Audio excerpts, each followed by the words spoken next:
Энэхүү подкастуудаараа гэмт хэрэг, болсон явдал, сэтгцийн гач үйлдэлүүдээс үүдэлтэй хүн амны хэрэг зэргийг хүмүүст сэрэмжлүүлэх үүднээс бэлтгэж та бүхэндээ хүргэж байна. Дээрх агуулгуудын хүрээнд сэтгэл санаа тавгуутах магадлалтай учраас жирэмсэн эхчүүд сэтгэл санаа докторгүй байгаа үедээ мөн 18-аас доош насныхан сонсохгүй байхыг зөвлөе. Энэ нь хувь хүний сонголт учраас хэрв сонсох явцад контентын ярианы агуулгаас болж сэтгэл санаа тагвархвал таныг сонсгоо зогсоогоорой гэж зөвлөе. Crime Station Podcast.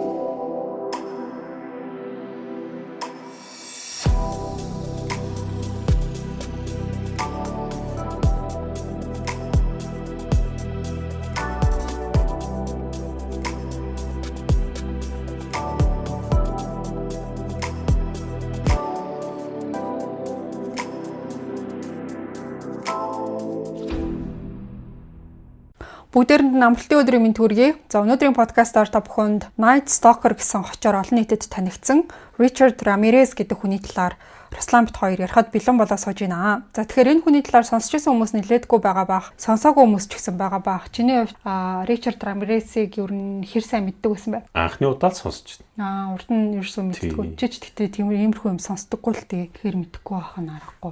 Яг уу Night Stalker гэдгийг бол сонсч ирсэн. Гэхдээ яг ямар учиртай энэ мэдэхгүйсэн гэх юм уу? Лос Анжелесыг бас нэг хэсэг түүгээсэн тий. Тэгээ нэлээд бас айлгсан юм шиг хүмүүс тий. Нэг тэр талаар нь бол нэг хальт сонсч ирсэн юм шиг санагдсан. Одоо худлаа яриад яах юм зүгээр юм тийм шиг үлээ гэж надаас үл бодогдсон. Тэр юм болоо гэд тий.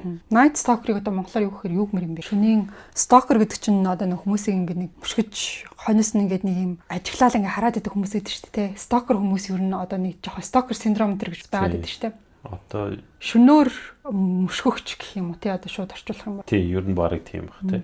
За тэгэхээр ямар ч байсан би бол гэмт хэргийг нь өнөөдөр ярина. За тэгээ хоёлоо сүүлд нь болохоор жоохон задлаа цааш нь авсан мэдээллүүдээ ярих гэж бодож байна. Тэгээд ерөнхийдөө бол энэ Richard Ramirez 13 хүний амьд хүрсэн. Тэгээд 13-ын бол би ярихгүй. Гэхдээ ямар ч байсан арай илүү их яригддаг алгуудыг нь яриад хит их деталь ихтэй бол ярихгүй. Тэгээд хоёлаа ямар ч байсан нөгөө өнөөдрийн ярих гэж байгаа гол сэдв нь зөвхөн гэмт хэрэг биш. Энэ гэмт хэрэг бас юунаас болж ингээд үүссэн. Тэгээ энэ хүний сэтгэл зүйн байдал, криминологчид, сэтгэл зүйчид энэ хүнийг бас юу гэж дүгнсэн гэдэг дээр нь хоёлаа илүү одоо поинтлах үүднээс алгыг нь бас хит детальчилж яриад яах юм гэж би бодсон баг. Тэгээ ер нь надад хамгийн сонир санагдсан өмнө чиний дугааруудад дээр оролцож байхад одоо юм яг serial killer-ууд байгаа шүү дээ. Тэр чинь ингээд нэг юм яг тодорхой юм гарын үсгтэй байгаа шүү дээ. Ерөөс тийм биш байгаа нь айгуу сонир санагдсан. Яг одоо нэг юу ядсан шүү дээ.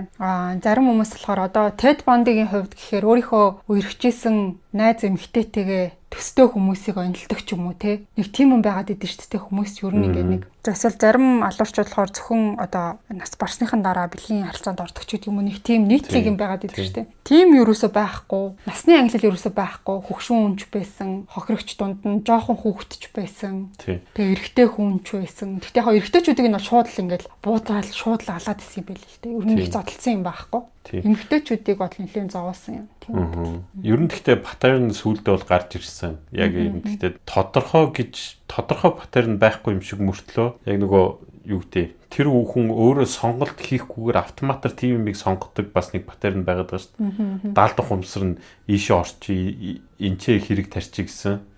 Тийм юм бол цагдаа нар л олж мэдсэн. Дандаа юм нэг цайвар гэгээлэг байшингуудтай нэг давхрынхын цонхоор норох боломжтой ч гэдэг юм юу ч гэдэг тий. Тэгээ ихэнх нь бас нөгөө хаалга нь онгорхой байгаад исэн. Хүмүүс ч нөгөө нэг зарим нь бол яг хаалгаа төгчхөө мартаад зарим нь болохоор нөгөө угаасаа 50 орчинд амьдардаг учраас зүгээр л хаалгаа онгорхон унтчихдаг. Хин нэг орж ирж мэрдэггүй. Тэгээ тэрийг нь бас айгүйх юу яасан юм шиг байна. Далимдуулдаг байсан юм шиг байна. Тэгээ дотор нь хүн байхгүй байгааг эсвэл тэр хүн юу ч сэрэмж авахгүй байгаа үед нь нь дайрж орох нь өөрийнх нь бас нэг тийм жоохон сонирхол гэх юм уу тиймэрхүү байсан юм шүү. Түүнээс одоо дунд нь нэг юм юу байгаад байгаа байхгүй юу? Гэрлээ асаацсан хүн одоо гадуур нь ингээ яваад нь гэдгийг мэдэнгүүтээ тэгэнгүүт нөгөөдөг чинь ингээ цухтааж мутаацсан тиймэрхүү бас юм байгаадсан. Тэгэхээр бас нэг тэр нэг гитэж явдаг сэмэрхэн байжгаад мдэггүй ахт нь одоо юу яадаг ч юм уу? Байрж авдаг ч юм уу? Чимээгүй ахт нь айлгах маягаар гэх юм уу тийм? Тиймэрхүү нэг бас байгаа. Ер нь бол одоо нэг юм хүний ялгаа байгаа байхгүй. Хулчгар хүнээс зоригтой хүнээс илүү айх хэрэгтэй дүүхгүй хүн. Яагаад гэвэл зоригтой хүн өөдөөс чинь дайрна тий. Хулчгар хүн араас чинь дайрдаг байхгүй. Дандаа юм гитэж очиж байгаа тий. Тэгэхээр энэ хүн бол угаасаа өөрөө метр 80 хиттэй 60 хэдэн килтэй турхаа хүн байсан болохоор хэр варгийн зүгээр байгаа хүнийг бол дийлэхгүй байхгүй. Тэгэхээр дандаа юм гитэж очиж шууд хутгалж эхэлж тий. Айлахгүй шууд хутгалж барьдаг гэсэн тий. Тэгэхээр энэ зүгээр өөрөө өөртөө ямар ч ихтгэл байхгүй, зориг байхгүй. Зориг байсан бол айгуул ажил хийгээ явах хэрэгтэйсэн баг л та тий. Зүгээр юм гинтийн цохилтоор дандаа авч явдаг ус. Тэгээ яг харах юм бол хүүхэд ингээ хулгайлж модгалж дандаа нэг жоох хүүхэд хулгайлж байгаа шалтгаан нь тэдний хүч нь хүрэхгүй тий. Тэгээ том хүмүүс рүү бол юм настай хөвгшин эсвэл орой унтчих хат нь шууд оронд нь хутгалж эхлэх тий. Дандаа тийм үйлдэл хийдэг гэсэн нөө өөрийгөө мэдчих жоох миний хүч хүрэхгүй гэдгээ. Тийм тэгээд одоо эрэгтэйчүүдийг нь болохоор ингээд буудаад алчиж байгаа байхгүй. Шууд толгоо молгоор нь буудаад ингээд нөгөө яг одоо ална гэсэн чиглэл рүү ингээд шууд буудаж модаад байгаа. Тэнгүүтээ эмгтээчүүдийн болохоор айлгаад хүчин дээд зодоод нэг тиймэрхүү үйлдэл бас агиох басан байлаа. Тэгэхээр яг хуу чиний хэлж байгаа шиг нэлээд бас тийм аимхатай хүн байсан гэж бодогдоод байгаа юм. За ямар ч гэсэн би ингээд үйл явдлыг нь ярьчээ. Тэгээ хоёлаа цааш нь задлаад нэлээд ярилцъя.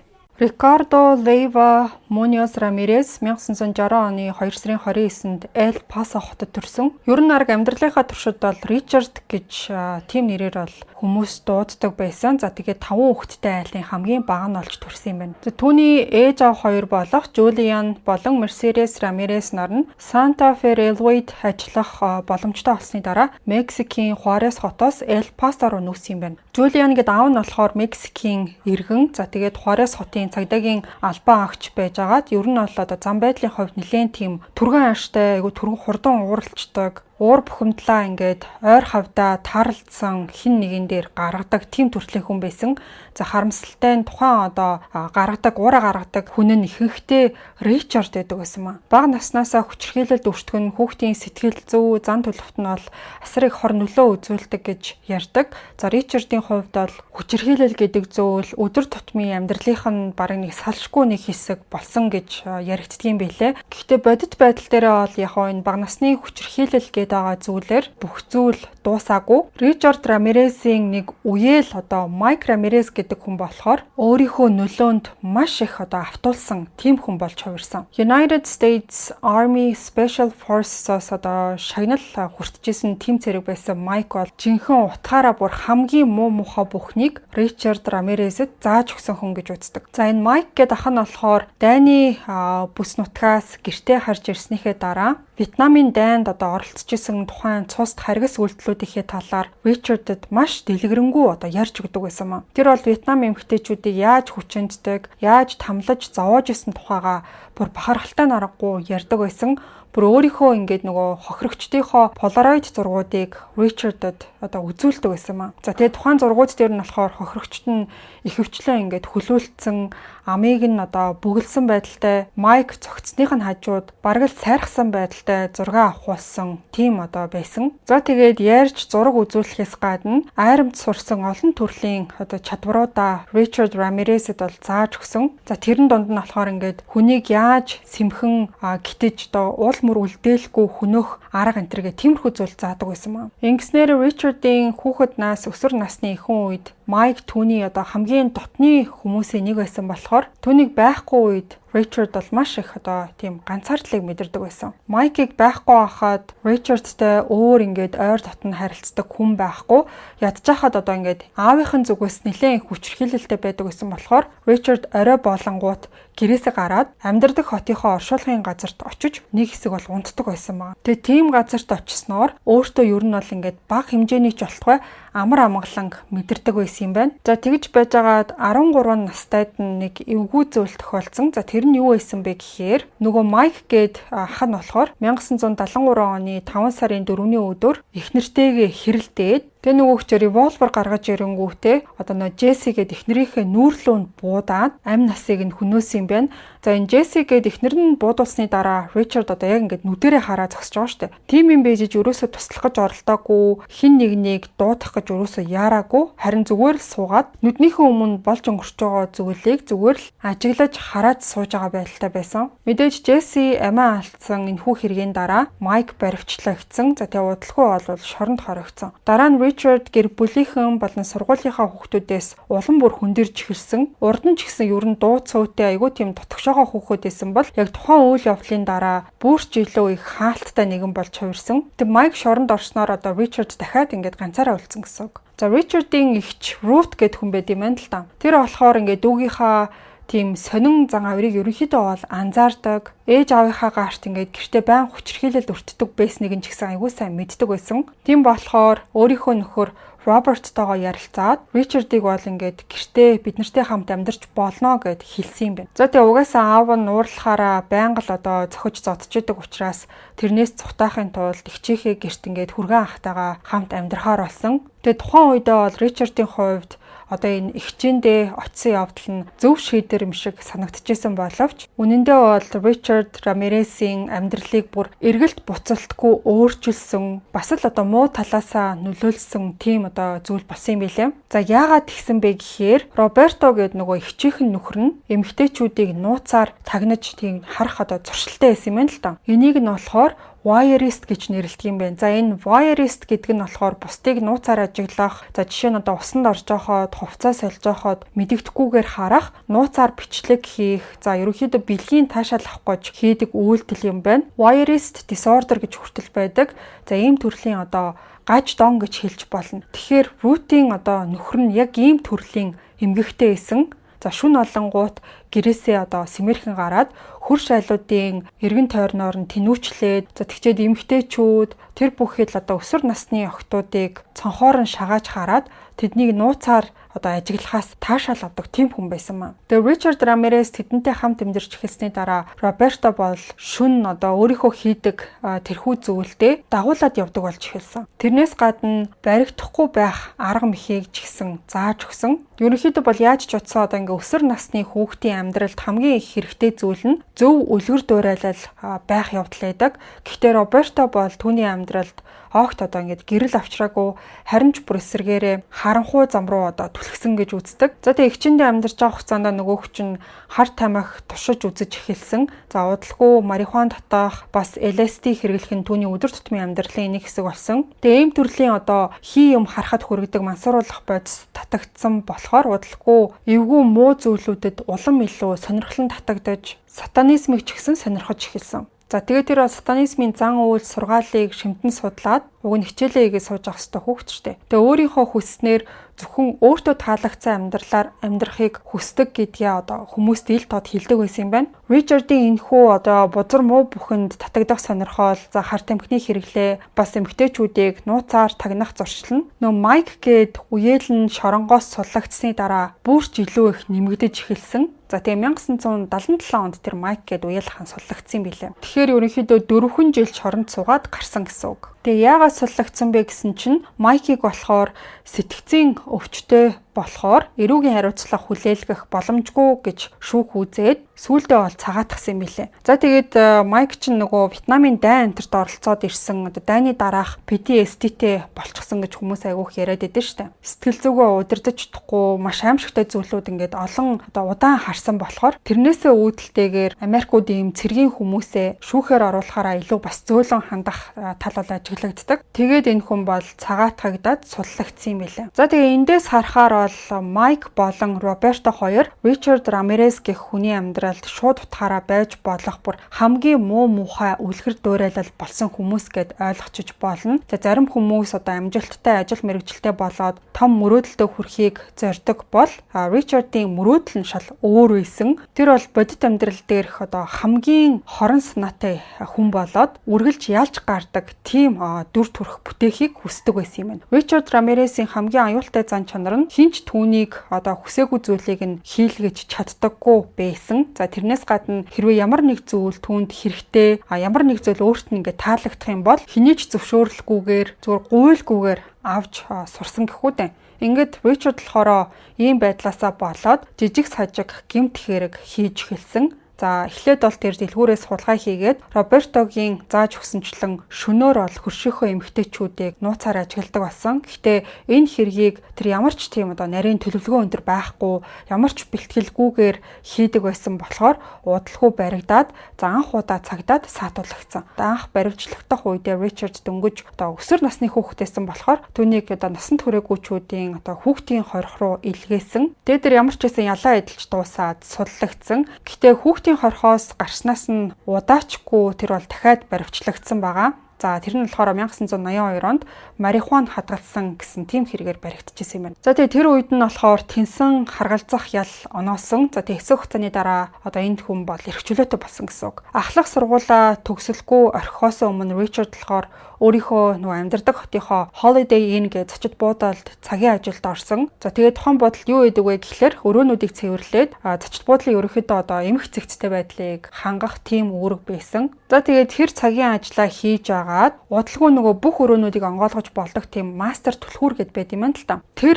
Ричардын гарт ороод ирсэн. Тэгээ нөгөөх чинь тэрийг ашиглаад буудалд нь орцсон байгаа хүмүүсийн өрөөрөө нууцаар ороод эхэлсэн. За тэгээ орохороо нөгөөх чинь бүх зүйлийг ухаж төнхчөөд өөрт нь сонирхолтой эсвэл үн цэнтэй санагдсан бүх зүйлийг хулгайлаад аваа явдаг болсон. Тэгээ тэрэндээ амтчсан уу яасан улам бүр зоригтой болоод буудалж байгаа хүмүүс ялангуяа эхнэр нөхөртөөгөө хамт буудалсан хүмүүсийг нууцаар ажигладаг болсон. Нэг удаа болохоор нэг эрэхтэй орой гадуур гарахдаа эхнэрээ өрөөндөө ганцаарнгийн үлдээхийг Ричард харсан юм байна л та. Тэгэнгүүтээ нөгөөх чинь мастер түлхүүрээ ашиглаад дотгошоо яваад орсон. Тэгээ азар нөхөр нь буцаад ороод ирсэн чинь Ричард эхнэрийнхэн дээр гарцсан. Бүр яг ингээ хүчинтгэхэд байж ахыг нь олж харсан юм билээ. За тийм мэдээж нөхөр нь амар уурлаад Ричардыг барьж аваад цагдаа ирэх хүртэл бүр ухаан алттан зодсон байна. За ингээд энэ хэрэг мэдээж маш ноцтой хэрэгүүдийн нэг байсан. За хүчирхийлхийг завдсан тэр байтугай тухайн Holiday Inn гэд буудалд ажилдаг хүн ийм хэрэг хийсэн гэхээр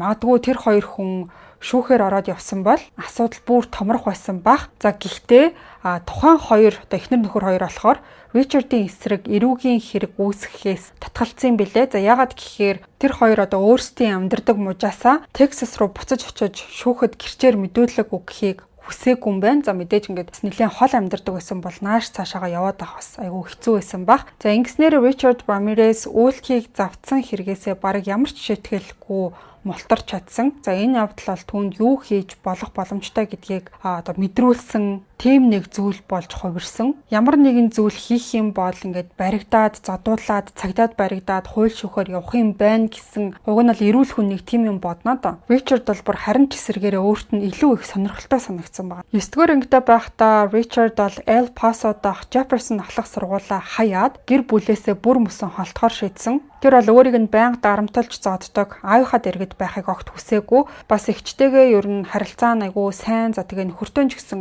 айгүй дотн болцсон байсан ч гэсэн эгчээндээ цаашаад амьдрахыг ч хүсээгүй юм байна. За тэгээ 22 настай байх үедээ тэр бол Калифорни руу нүүсэн. За Калифорни бол түүний хувьд 1980-ад оны ихэнх үед энэ хүний гажуудсан тэр гажиг гэмээр гэмт хэргийн жинхэнэ бай болсон газар байгаад байгаа. Калифорнид явж очсныхоо дараа Ричард бол кокаин хадгалсан, бас автомашин хулгайлсан хэрэгээр ахиад баривчлагдчихсэн юм байна. Тэгээ энэ хоёр хэрэгээсээ болоод за богино хугацааны 20 дахь ял уг нь авсан. 1984 оны 4 сард Ричард бол тогтсон орон гэргүй байсан болохоор янз бүрийн зочид буудалд хоноглож амьдардаг байсан. Тэгээ тэр буудлуудынх нь нэг нь Сан Францискогийн Тендерлойн дүүрэгт байдаг тийм нэг зочид буудал байсан. Ричард болохоор зочид буудлын ажилчид бараг л ордоггүй гэмээр тийм харанхуй чигтэй хонгойл орох боломж олдсон. Тэгээ яг тухайн газартаа тэр бол 9 настай Мэй Лум гэд охиныг маш хэрцгийгээр зодож дараа нь хутгалж хөнөөснийхөө дараа амьгүй олсон цогцыг хоолойноос нь уяад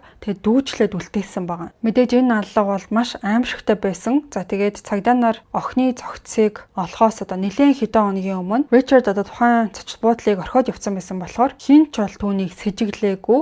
Тэгээ яг үнэндээ Ричард Рамирес 2009 он хүртэл буюу за энэ охины яам насыг хөнөөснөөс хойш бүр 25 жилийн дараа хүртэл Мэй Лумын аллагад буруутай гэж гэж тогтоогдоогүй юм билээ. Тэгэхээр тэр хүртэл одоо Ричард энэ хэрэгтэй холбоотой гэж юусоо хинч бодоогүй гэсэн үг. Ингээд энэ охиныг хөнөөсөн нь бол одоо Ричард Рамиресийн үйлдсэн хамгийн анхны хэрэг байгаад байгаа. Тэгээ ийм хэрэг хийснээрээ тэр бол дахиад нэг удаа хуулийн хариуцлагаас мултарч чадсан. Тэгээ энэхүү цагдаагаас одоо мөрдөн байцаагчдын хараа хяналтаас мултарч чадсан нь Ричардын хувьд тийм бахархах төрлийн мэдрэмжийг төрүүлсэн юм байна. Энэ аллагаас болоод Ричардын доторх тэр харгас хүслийг нь улам бүр нэмэгдүүлээд хүний амь насыг хөнөөх гэдэг тэр нэг хүслийг нь бүрч илүү их асааж өгсөн гэж үздэг. За тэгээ 1984 оны 4 сараас 1985 оны 8 сар хүртэлх хугацаанд Калифорни түүхэн дэх одоо хамгийн аимшигтай цоврал аллагуудыг өгүүлдэхээр Ричард Рамирес одоо бараг санаандгүй шахуу зүгээр л ингээд нэг урд нь ерөөсөө бодож төлөвлөлгүйгээр аль нэг айл руу явж ороод дарааллан одоо ийм халдлагууд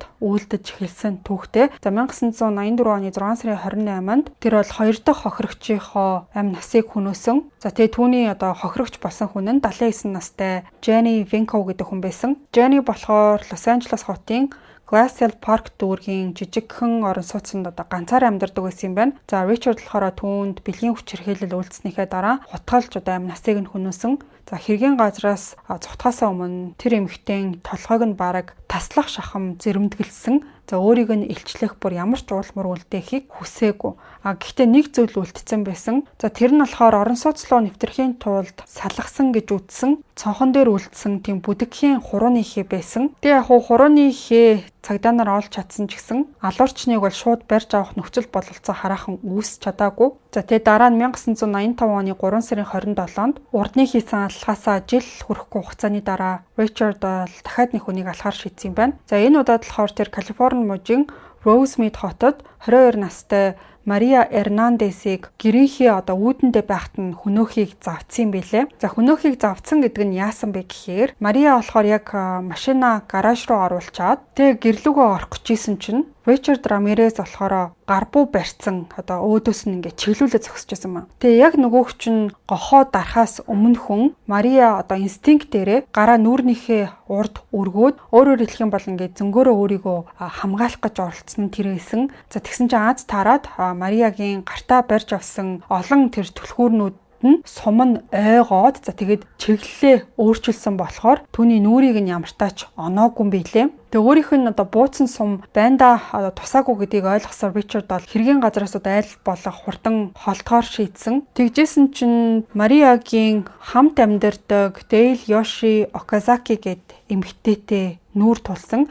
Яагаад гэхээр тухайн эмэгтэй нөгөө буундуу гараажт нь гарсан болохоор сандраад юу болж гин гэд гараад ирсэн чинь тэгээд Ричард Рамирестэй яг ингээд тулаа таарсан байгаа байхгүй. Тэгээ нөгөө эмэгтэй чинь айгаад мэдээж амьд гарахын тулд зүхтаагаад галтгооны тавцангийн ард бүхийж суугаад нуугдахыг оролцсон. Тэгээ нэг хэсэг чимээгүй болцсон байна. Тэгээ Ричардыг одоо гарцын болов яасан бол гэд өнгийгөө харах гад гисэн чинь Ричард болохоор яг бүр ингээ хажууд нь духруунд буугаа чиглүүлээд айгүй тийм ойрын зайнаас буудаад газар дээрээ одоо энэ эмэгтэй бол нас орсон. За тэгээд дараа нь энэ хоёр эмэгтэй гэрээс зугцснаас хойш нэг цаг ч өнгөрөөгүй байхад нөгөөх чинь дараагийн хохирогчоо онилсон. Ер нь бол хэргийн газраас холдож зүхтах найдвартай машин хэрэгтэй байсан болохоор 30 настай нэг эмэгтэй автомашиныг бол булаахаар шийдсэн. За тэр эмэгтэйг болохоор Сай Леон Вероника гэдэг. Ричард Вероникаг өөрийнх нь машинаас хүчээр чирж гаргаад нүүрлүүнд 2 удаа бууцсны дараа машиныг нь унаа зүхтаасан. Тэг мэдээж ойролцоо явж исэн хүмүүс нь орилох чимээ бас буун дууг сонсоод гүгээд яваад очисон чинь Вероника болохоор цуснд будагдсан байдалтай. За тэгээд тэр дараа бол цагдаа болон түргэн тусламж дуудсан. Харамсалтай нь Вероника хамгийн ойрын эмнэлэгт хүрхэгдсэн даруйдаа нас барсан гэж албан ёсоор зарласан юм билээ. Ингээ хэдхэн километрийн зайтай болсон энэ хоёр харгас одоо гэмт хэрэг тэр даруйдаа хэвлэл мэдээллийнхний одоо гол мэдээ болж эхэлсэн. Тэгээ яг тухайн оройноо өмнөд Калифорни даяар нэг аратан хэрэг хийсэж байгаа тийм мэдээ одоо бүр ингээд хаа сайгүй цэцэгдэж эхэлсэн. Хэвлэл мэдээллийнх нь түүнийг бол эхэндээ walk-in killer буюу одоо хаалгаар орч ирэнгүүтээ шууд алдаг алуурчин гэж хэлэх юм уу да. За бас Valley Intruder гэсэн тийм нэрүүдээр одоо нэрлэж исэн юм билээ. За тэгээ хоёр хүний амь насыг хөнөөгөөд нэг хүнийг алхахыг завцснаас ердөө 10 хоногийн дараа Ричард дахиад нэг айл руу орохоор болсон. За тэгээ тэр болохоор урд нь хулгай хийх гээд орж исэн тэр байшин руугаа дахиж хулгай хийх гээд буцаад очсон баг. Шөнийн 2 цагийн үед болохоор Ричард 64 настай Vincent Charles-ийн гэрт нь сэмэрхэн явж ороод оронгуудаа унтчихсан Винсентийг буудаж хөнөөсөн. За тэгээ Винсентийн үхэл бараг агшин зур болсон ч гэсэн буун дуугаар бол түүний эхнэр Максинээс сэрсэн байна. Гэхдээ Ричард тухайн эхнэрийг нь тэр доор нь алахыг бол хүсээгүй. Хэсэг хугацаанд амьд байлгаж агаад гэртээ хадгалдаг үнэт дэд зүйлс хаанд байгаа гэдгийг зааж өгнө гэж бодсон. За тэгчээ тэр Максиныг маш хэрцгийгээр зодож дараа нь хөдөлж чадахгүй болохын тулд гарыг нь хүлээд түүний хилж өгсөн зааж өгсөн шүүгээ шургуулгуудыг нэг бүрчлэн ухаж хайж эхэлсэн. За тэгээ байжсэн чинь Ричард Рамиресийн төсөөлөггүй нэг зүйл болсон. Тэр нь юу байсан бэ гэхээр Максин хичээсээр агаад хүлээснээсээ мултарч чадсан. Тэгээ сэмэрхэн орлуугаа мөлхөж жоод матрасныхаа доор нууга тавьсан байсан. Бууга гаргаад ирсэн. Тэгээ хамгийн азгүй нь юу байсан гэхлээр Ричардыг орж ирсэн даруйд бууга чиглүүлээд гохоод арсан чинь нөгөө буу нь сумгүй байсан. Тэгээ өөрийг нь буудах байгаа гэдгийг угаасаа Ричард ингээ ойлгочихж байгаа шүү дээ. Тэгээ бүр маш их уурлаад Максиныг бүр 3 удаа буудсан. Тэгээ буудсан даруйд тухайн эмэгтэй бол нас барсан ч гэсэн Ричард болохоор галтгоор нь явж очингуудаа мах ирчдэг том машаатга утга байдаг шүү дээ. Тэрийг авч унтлахын өрөөлө буцаж явж очиод аль хэдийний амьсгал хураачихсан байгаа Максины биеийг бол дахин утгалсан. Түгээрч зогсохгүй энэ эмэгтэй хоёр нүдийг нь ухаж гаргаж ирж агаад үнэт эдлийн жижиг хайрцагт хийгээд тэгээд аваа явсан маа. Хэргийн газраас явхаасаа өмнө Ричард бол санаатайгаар нэг зүйлийг хийсэн. Тэр бол өмсөж явсан Avia гэд брендинг пүүзээрээ тэдний гэрийн цэцгийн мандал дээгүүр нь алхаад тод уул мөрийг үлдээсэн байна. За тухайн мөрийг болохоор цагдаа нар заавал олно гэдгийг Ричард бол ерөнхийдөө мэдчихсэн. За тэгээд ч үнэхээр удалгүй тухайн мөрнүүдийг нь олж илрүүлсэн байна. Мөрдөн байцаагчид тэр үлдсэн мөрийг олон талаас нь зургийг аваад гипсээр хэв гаргаад ямар хүн хайж байгаа гэдгээ тодорхойлохыг оролцсон ч гэсэн өөр баримт бол баг олтоогүй юм билээ. За гэхдээ нэг чухал зүйлийг бол тэд нэр олж мэдэж авч чадсан.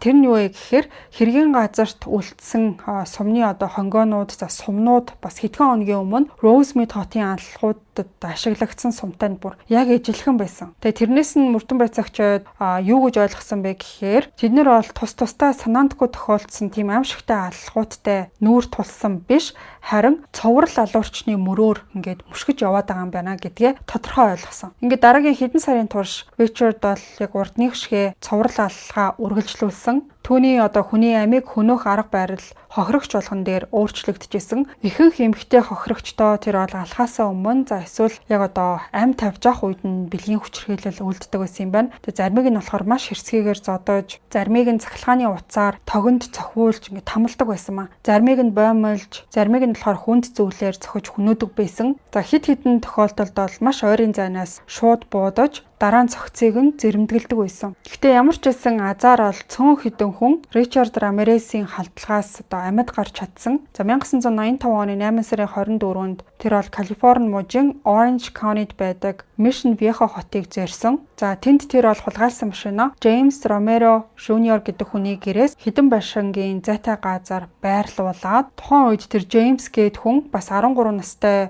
хүүтэйгээ хамт дөнгөж гэр бүлийн амралтаасаа буцаж ирчээд гэртээ байж исэн юм байна. Яг тэр өдөр болохоор Ричард тэдний гэрлөө нэвтрэхээр шийдсэн. За тэгжсэн чинь шүн дунд нөгөө 13 настай хүн унтлахын өрөөнийхөө цонхны гадаас ямар нэг чимээ олж сонссон байна. Хин нэгэн байшингийн гадуур нь сэмээрхэн нааш цаашаа эргэлдээд байгаа гэдгийг бол ойлгосон. Тэгээ тэр дараа бол хүү унтчихсан ээж аваа хоёр дээр очиод гадаа ямар нэг хүн нуугдаад ингээ наагур цаагуур яваад байгаа юм шиг байна гэж хэлсэн юм байна. За тэгээ мэдээж нөгөөдөл чинь шууд боссон даруйда гэрийнхээ бүх гэрлүүдийг асаасан. Тэгээ гэрэл нь ассан чинь Ричард хэрвээ байрлуу чимээг өхөн сэмхэн нэвтэрч чадахгүй бол дотгошоо орохоо болснон дээр гэж шийдээд за тэндээс бол ингээд яваад өгсөн. Гэхдээ Азар яг утгаас нь өмнө нөгөө 13 настай хүн болохоор унаж явсан машиных нь өнгө бас ямар загварын машин гэдгийг нь харж амжсан байлээ.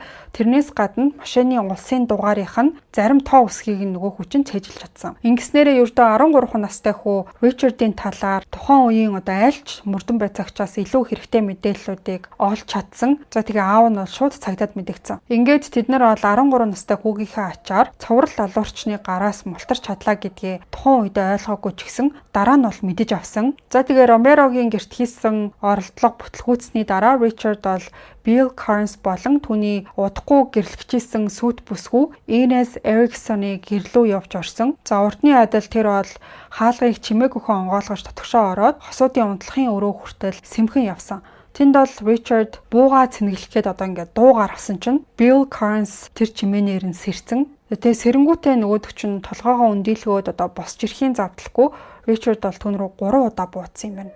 За дараа нь болохоор нөгөөх чинь найз бүсгүүд нь хандаад би Night Stalker байна гэж хэлсэн маа. За тэгчээ нөгөөх чинь зүгээр байхгүй тухайн Inez гэдэг эмэгтэйгээр сатаанд хайртай гэдэг үгийг бүр дахин давтан хэлүүлж дарамтлсан байгаа юм л та. Тэгээ энэ бүх хугацааны туршид Ричард бол түүнийг зодож хувцсны шүүгэнээс нь сүйт залуугийнхэн зангаануудыг нь аваад гар хөлийг нь хүлсэн. Тэгчээд тэр эмэгтэйг бол хүчин дээд дараа нь гэрээс нь олцсон бэлэн мөнгө бас үнэтэй бүх зүйлийг авсан. Энэ бүх явдлаа дуусгасны дараа Ричард яагаад ч юм энэ Inez гэдэг эмэгтэйг бол хөнөөгөөгүй гарахаас өмнө болохоор Night Stalker энд хурж ирсэн гэж бүх хүмүүст хэл гэж хэлээд тэгээд гараа явсан маа. Тэгээ Ричардыг явсны дараа Inez болохоор хүлээсээ бүр арай ядан тайлаад хөршийнхөө гэрлөө гүйж очиж тусламж хүссэн юм байна. Тэгээ хамгийн сонин зүйл нь юу байсан гэхээр Bill Carnes гэдэг нөгөө сүйт залуу нь амьд байсан юм байлээ. Эмчнэр болохоор түүний биед нь одоо орчихсон байсан 3 сумыг мэс заслын аргаар авч чадсан болохоор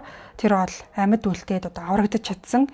Инээс бол амьд үлдснээрээ цагдаа нарт хэдэн сарын турш Лос Анжелес орчимд хүмүүсийг аимшигтайгаар хөнөөж исэн этгээдийн гадаад төрхийн талаар маш чухал мэдээллүүдийг өгч чадсан. За тэр бол хэлэхдээ ийм жоохон Мексик гэмээр төрхтэй. Үс нь одоо ийм айгүй арцгаар, нүд нь жоохон тийм том. За тэгээ ингээ харахад бол айгүй тийм гүн, тийм бараандуу өнгийн нүдтэй. Тэрнээс гадна айгүй тийм муухай үнэртэй байсан гэж хэлсэн. За тэгээ мөрдөн байцаагчид болохоор тэдний гэрт үлдсэн одоо хөлийн мөрийг дахин наривчилж зургийг аваад гипсээр одоо хив гаргасан. За тэгээ ердөө 4 хоногийн дараа Ричардын хулгайлсан автомашиныг Лос Анжелес хотоос олсон юм билээ. Ричард бол машиныг маш сайтар арчаад бүх уул мөрөө устгахыг оролцсон ч гэсэн мөрдөн байцаагчид бол машины дотортлын одоо нөө голын тойл гэж байдаг шүү дээ. Тэр тойлон дээр үлдсэн ганц ширхэг хурууны хийг олж илрүүлж чадсан юм билээ. За тэгээд тухайн хурууны хийг цагдаагийн мэдээллийн сантай тулгаж шалгасан чинь нэг хүний мэдээлэлтэй нь бүр яг таарч байсан. Урдны олсон гэдгийгсэн хурууны хий арай жоохон тийм тал дутуу ч юм уу тиймэрхүү байсан юм шиг байна. За тэгээд хайгаад байгаа хүн нь Ричард Рамирес гэж хүн байна гэдгийг ингэж нэг юм мэдэж авсан юм байна. За ингээ энэ мөчөөс хойш бол Ричардын нэр болон царайг нь олон нийтэд бүр албан ёсоор зарлаад эхэлсэн. За ингэснээр зөвхөн Калифорни мууч төдийгүй уулс даяар хүмүүс бол одоо Night Stalker гэж хэн болохыг мэддэг болсон юм байна. 1985 оны 8 сарын 30-нд Ричард Аризона мужийн Тусон хотод амьдардаг ахтайгаа уулзахаар явсан. Гэхдээ тэр өөрөө мдээгүй нэг зүйлээс нь юу гэхээр түүний царай бол Калифорни мужийн бараг бүх сонины нүүрэнд хэвлэгдээд бараг бүх телевизийн суугаар аль хэдийнэ цацагдчихсан байсан. Ингээ мэдээж ахтайгаа уулзах ажил нь бүтлгүүцсэн болохоор тэр Лос Анжелес руу буцаад явахар шийдсэн. За тэр бол 8 сарын 31-ний өглөө эрт одоо Лос Анжелест буцаж ирсэн ч гэсэн өөрийг нь мөрдөн байцаагчид алхам болгоныг нь анхааралтай ажиглаж байгаа гэдгийг огт мдээгүй явж исэн. За цагдаа нар бол Night Stalker хотоос гарах тийм автобусанд суугаад зүхтахыг оролдоно гэж таамагласан болохоор автобусны буудлууд орчмоор бүхэл бүтэн одоо цагдаагийн хэсгийг бүсэлж байрлуулад түүнийг одоо барихаар хүлээж исэн юм байна. За тэгээ нөгөөх чинь маш олон цагдаа нар ингээд гадуур гарцсан байгаа гэдгийг ойлгоод танигдахгүй байхыг нэлээд хичээж нэг дэлгүүр рүү яваад орсон. За тэгсэн чи тэнд байсан хэдэн эмэгтэйчүүд Ричардыг харангуйтаа шууд таньсан юм билээ. Тэгээ таньсан эмэгтэйчүүд нь болохоор Мексик гаралтай тийм жоохон настайтар эмэгтэйчүүдээс юм байна л да. Тэгээ харсан даруйдаа маш их айгаад тэгээд айгүй чанга ойрлоод Эл Матон алуурчин байна гэдээ одоо сандраад хашгиралдаж эхэлсэн байгаа. Ричард болохоор эргэн тойрноо одоо маш тийм сандарсан байдалтай харсан чинь дэлгүүртээсэн бүр хэдэн 10 сонингийн нүүрэн дээр өөрийнх нь царай гарчихсан байгаа гэдгийг тэгж одоо анх удаа мэдсэн билээ. Тэгээ нөгөөх чи дэлгүүрээс бүрстэ галзуурсан юм шиг гүгэд гараад явсан. Тэгээ ачаалал маш ихтэй байдаг Санта Ана хурдны зам дагуу машин дундуур гүүж хөндлөн гараад яаж исэн ч хамаагүй ер нь бол ингээд зүхтахыг оролдож исэн ба. Тэгээ тэгж явах үеэрээ бүр хит хитэн автомашиныг зогсоож байгаад одоо булаахыг оролцсон ч гэсэн нэгэнч бүтээгүй. Тэгээ харваас угаасаа тийм содон царайтай хүн байсан болохоор ч тэрөө хурдны зам мамаар оржгүйгээд бүр ингээд хамаг хүний анхаарлыг угаасаа татчихсан болохоор ойр хавьд нь байдаг хүмүүс нийлж агаад Ричардыг хөөгөөд газар унгаагаад дарж авч чадсан. За нэг хүн бүр ингээд төмөр юм барьцсан толгоор нь одоо хид удаа хүчтэй зогсноор Ричард бол яаж чадахгүй одоо сөхрөөд унсан. За тэгээ нөгөө барьсан хүмүүс ч бүр хөдөлж чадахгүй болтол нь цохиод удалгүй бол цагдаа нар ирж Ричард Рамирес гэдэг хүнийг бол барьж авч исэн түүхтэй юм байна. За ингээд Ричард эцэст нь өөрийн үйлдсэн аимшигтай одоо халдлага аллагуудынхаа төлөө шүүхийн өмнө зогсохоор болсон. За шүүх хурлыг нь ярих юм бол бас нэлээд одоо том сэдэв болох байх гэж бодож байна. Яагаад гэхээр түүний одоо шүүх хурлын үеэр гаргасан үйлдэлүүд олон хүний ой тоонд нь одоо хүртэл үлдсэн гэж үздэм байлээ. За тэр бол байнга чанга дуугаар орилж гарынхаа алхан дээр пентаграм гэд байдаг шүү дээ. Тим дүрс зураад шүүгчид рүү одоо харуулж үзүүлдэг байсан. За бас камерын өмнө ч юм уу за тэр шүүх хурал дээр ирсэн байгаа хүмүүс рүү хараалдаг байсан ба. Бас шоронгийн өрөөндөө ханан дээрээ одоо өөрийнхөө цусаар бас нэг пентаграм зурсан байдаг. За сонирхолтой зүйл нь юу байсан гэхээр Ричардын одоо шүдний байгаа байдал нь шүүх хурлын одоо хамгийн чухал ярианы сэдвийн одоо нэг болсон юм билээ. Түүний шүд нь бол олон жилийн турш муудаж одоо ялзарсан байсан. Одоо ялзарсан гэдэг үгээр хэлээд байгаа юм л да. Одоо ингээд шүд нэг өвчнө гэж яриад байдаг шүү дээ. Өвчгээрээ ингээд юм саарл өнгөтэй болоод бараг л юм сэргээн цасах боломжгүй төвшөнд хүрчихсэн тийм болцсон байсан юм билээ. Шоронд хоригдож байгаа үед түүний одоо 9 шүд нь муудаад дээд доод эрүүнийх нь хид хідэн шүд бүр байхгүй болсон. За шүүх хурлын үеэр одоо аав нь Ричардын талаар мэдүүлэг өгөөд 3 халдлага гарсан гэх тухайн 7 хоногийн турш Ричард болохоор Texas-т байсан болохоор алуурчин байх боломжгүй гэж одоо хүүгээ өмөрч мэдүүлэг өгч исэн юм билээ. Гэхдээ удаачгүй Лос Анжелес хотын нэг шүдний эмч болохоор шүүхэд мэдүүлэг өгөөд яг тухайн хугацаанд Ричардын тухайн муудсан гэдсэн шүдийг яг өөрөө эмчилж исэн гэдгээ тэр эмч бол батлаад ингэснээрээ аав нь бол одоо шүүх хурлын үеэр худлаа мэдүүлэг өгсөн гэдэг нь ил болсон юм байна.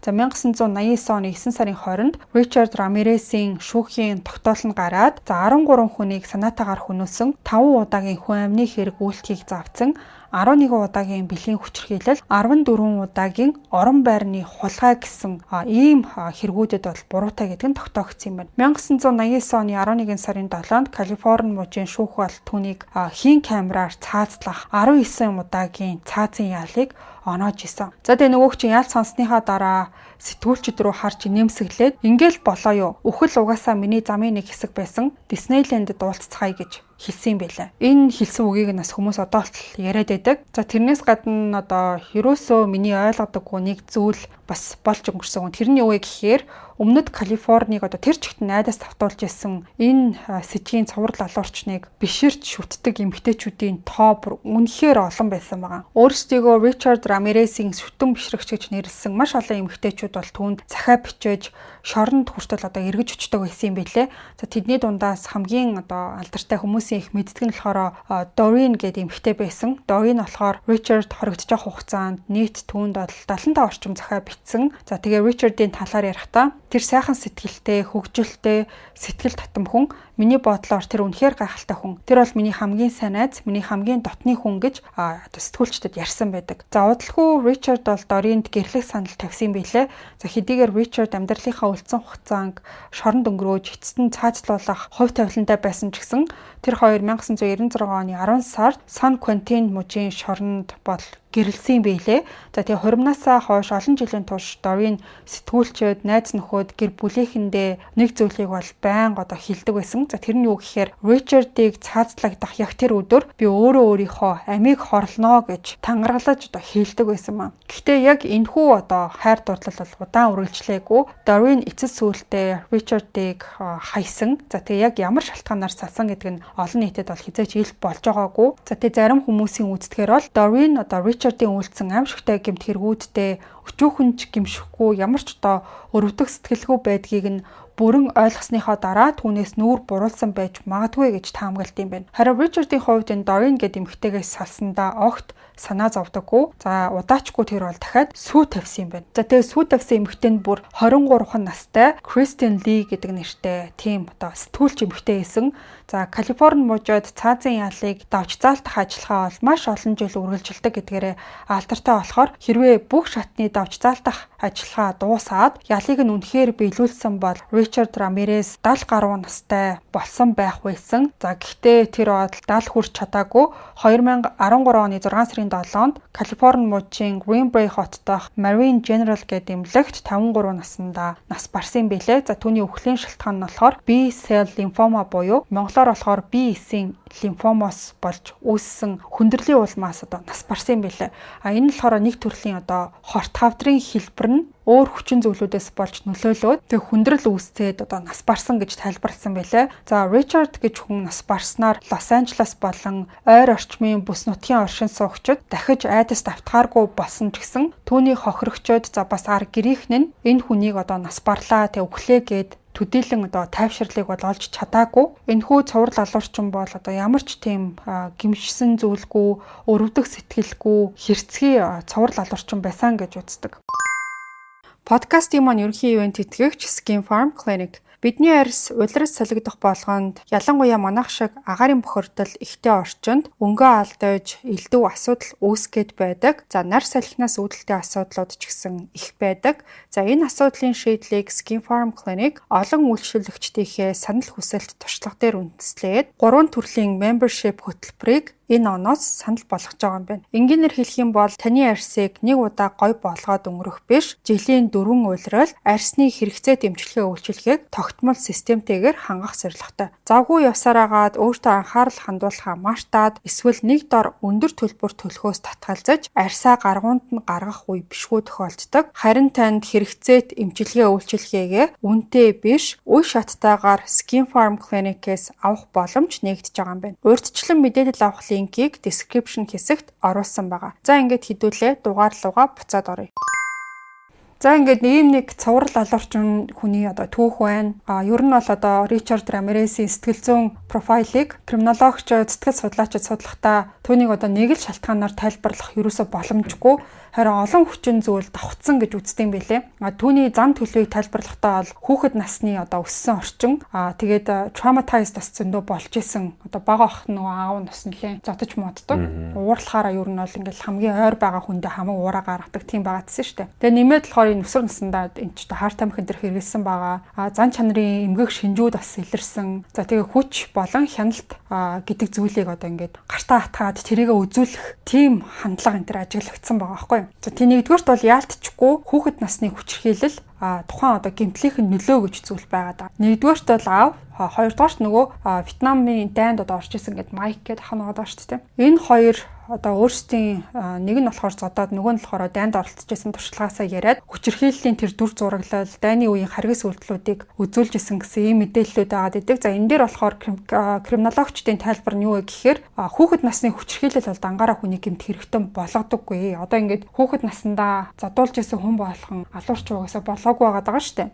Гэхдээ хүчирхийлэл за хүүхдийг үл хайхрах, буруу үлгэр дуурай үзүүлэх нь зарим хүмүүс уур хилэн бусдыг ингээд объект юм шиг харах, эмпати буурах гэх мэт эрсдэлтэй зан төлөвийг нэмэгдүүлж болдог гэж үздэг юм байна. Тэгэхээр энэ Ричард Рамирес дээр зөвхөн бага насны буюу ингээд өсвөр насны дөнгөж ингээ ухаан ороод бүх юмыг ойлгож явах насн дээр л хамаг муу мухаа бүхнээ цуглуулчихсан. Нэг тим юмыг нь л сонцолж хараад тэрэн дээр нь дүнэлт гаргасан байгаа даахгүй. Миний бодлоор яг зүгээр маш олон юмны давхцал нь ингээд нэг тийм хүнийг бүрдүүлчихэж байгаа юм шиг санагдаад байгаа байхгүй юу? Нэгт гэр бүлийн хүчирхэл аав нь зүгээр л байж байгаа л зодчих чаддаг. Тэгээ ээжийн ах нарын бүгднгийн тэр нэг юм садизмын тим юмыг ингээд багаас ингээд суучж байгаа байхгүй юу? Өөрөөсөө сул доройг дээрлгэж зодож болдог гэдэг тэгэн гутлаа тэр Майк гэдэг ах нь бас Вьетнамын дайнд тэр нөгөө аалсан зовоосон бүх зураг мургаа үзүүлээд байсан нь одоо юм нэг төсөөлтөн тим юм өгөөд тэгээд их нарыг нөгөө толгоор нь буудсан шүү дээ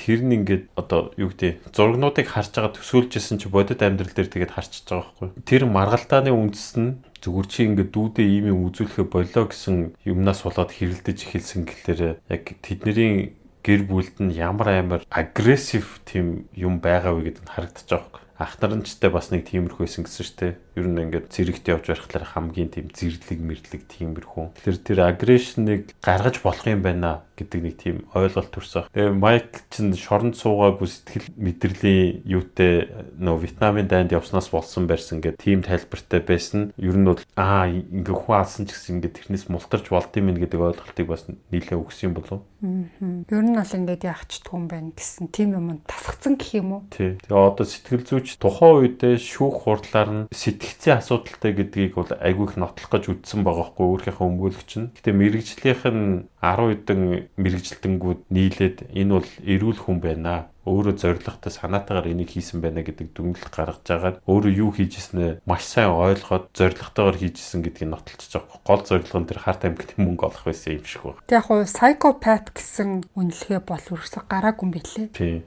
Тэрийг өөрийнхөө өмгөөлөгч нь гаргах гэж зөндөө үзсэн. Psychopath гэсэн тийм дүгнэлт бас гаргахыг тийм хичээснээс гадна яг хуу тийм байх юм бол бас арай нөгөө одоо энэ сэтгэл зүйчид криминологчдын дүгнэлт нь бас жоохон арай өөрөөр эргэх байсан баг гэж бодсон.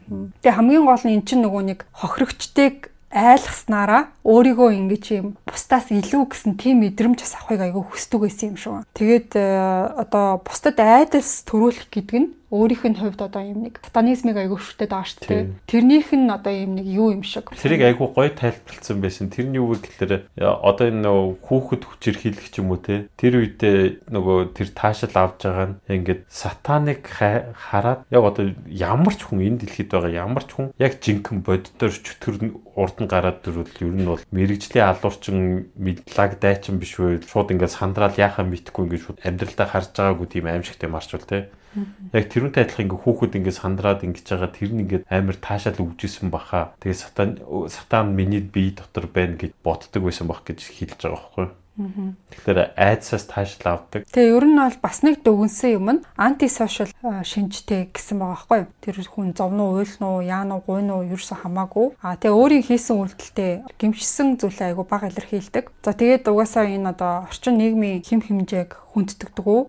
Өөрийн хүсэж байгаа зүйлийг бусдаас дээгүүр тав тий одоо бусдын юу хүсэх намаагүй миний хүсэх бол хамгийн чухал гэсэн тиймэрхүү одоо ийм анти сошиал зан чанарын шинжүүд байсан гэж үздэг юм билээ. Нийгэмшээгүй тий. Гэхдээ одоо нийгэмшин гэдэг нь одоо сүүлийн мэдгүй 100 жилдээ амар хурдан хөгжиж байгаа зүйл бах тий. Одоо том хот руу зорж том ажил хийх гэсэн зорилготой сүүлийн нэг 100 жил тийм юм амар идэвхтэй болсон бах тий. Тэгэхээр юу гэдэг багаасаа хүнийг зохиж зодох нь нормал санагддаг юм. Хүүхдэд зодох, өөрөөсөө хүчтэй хүнд зодуулах, өөрөөсөө сул доороог зодох гэдэг юм нийгэмд өссөн хүн бол нийгэмд орж ирэхлээр жоохон мөнгөтэй болохоор мөнгөгүйнээ дэвэрлэгдэх ч юм уу те. Эсвэл жоохон хүчтэй гэдгийг мэдчихвэл сул дороогоо дэвэрлэх ч юм уу те. Тийм явдаг юм байгаад байгаа байхгүй юу. Гэхдээ нийгмийн хууль нь өөрөө тэрийг хязгаарлаад байгаа болохоор гадаад тэр замбраагүй байдлыг байхгүй болгочихж байгаа ш. Тэнгууд нөгөө тэр нийгмийн хууль хяналтанд өртөхийг хүсэхгүй байгаа яг өөрийнхоороо тэр зэрлэг баймаар байгаа хүмүүс нь бас ингээд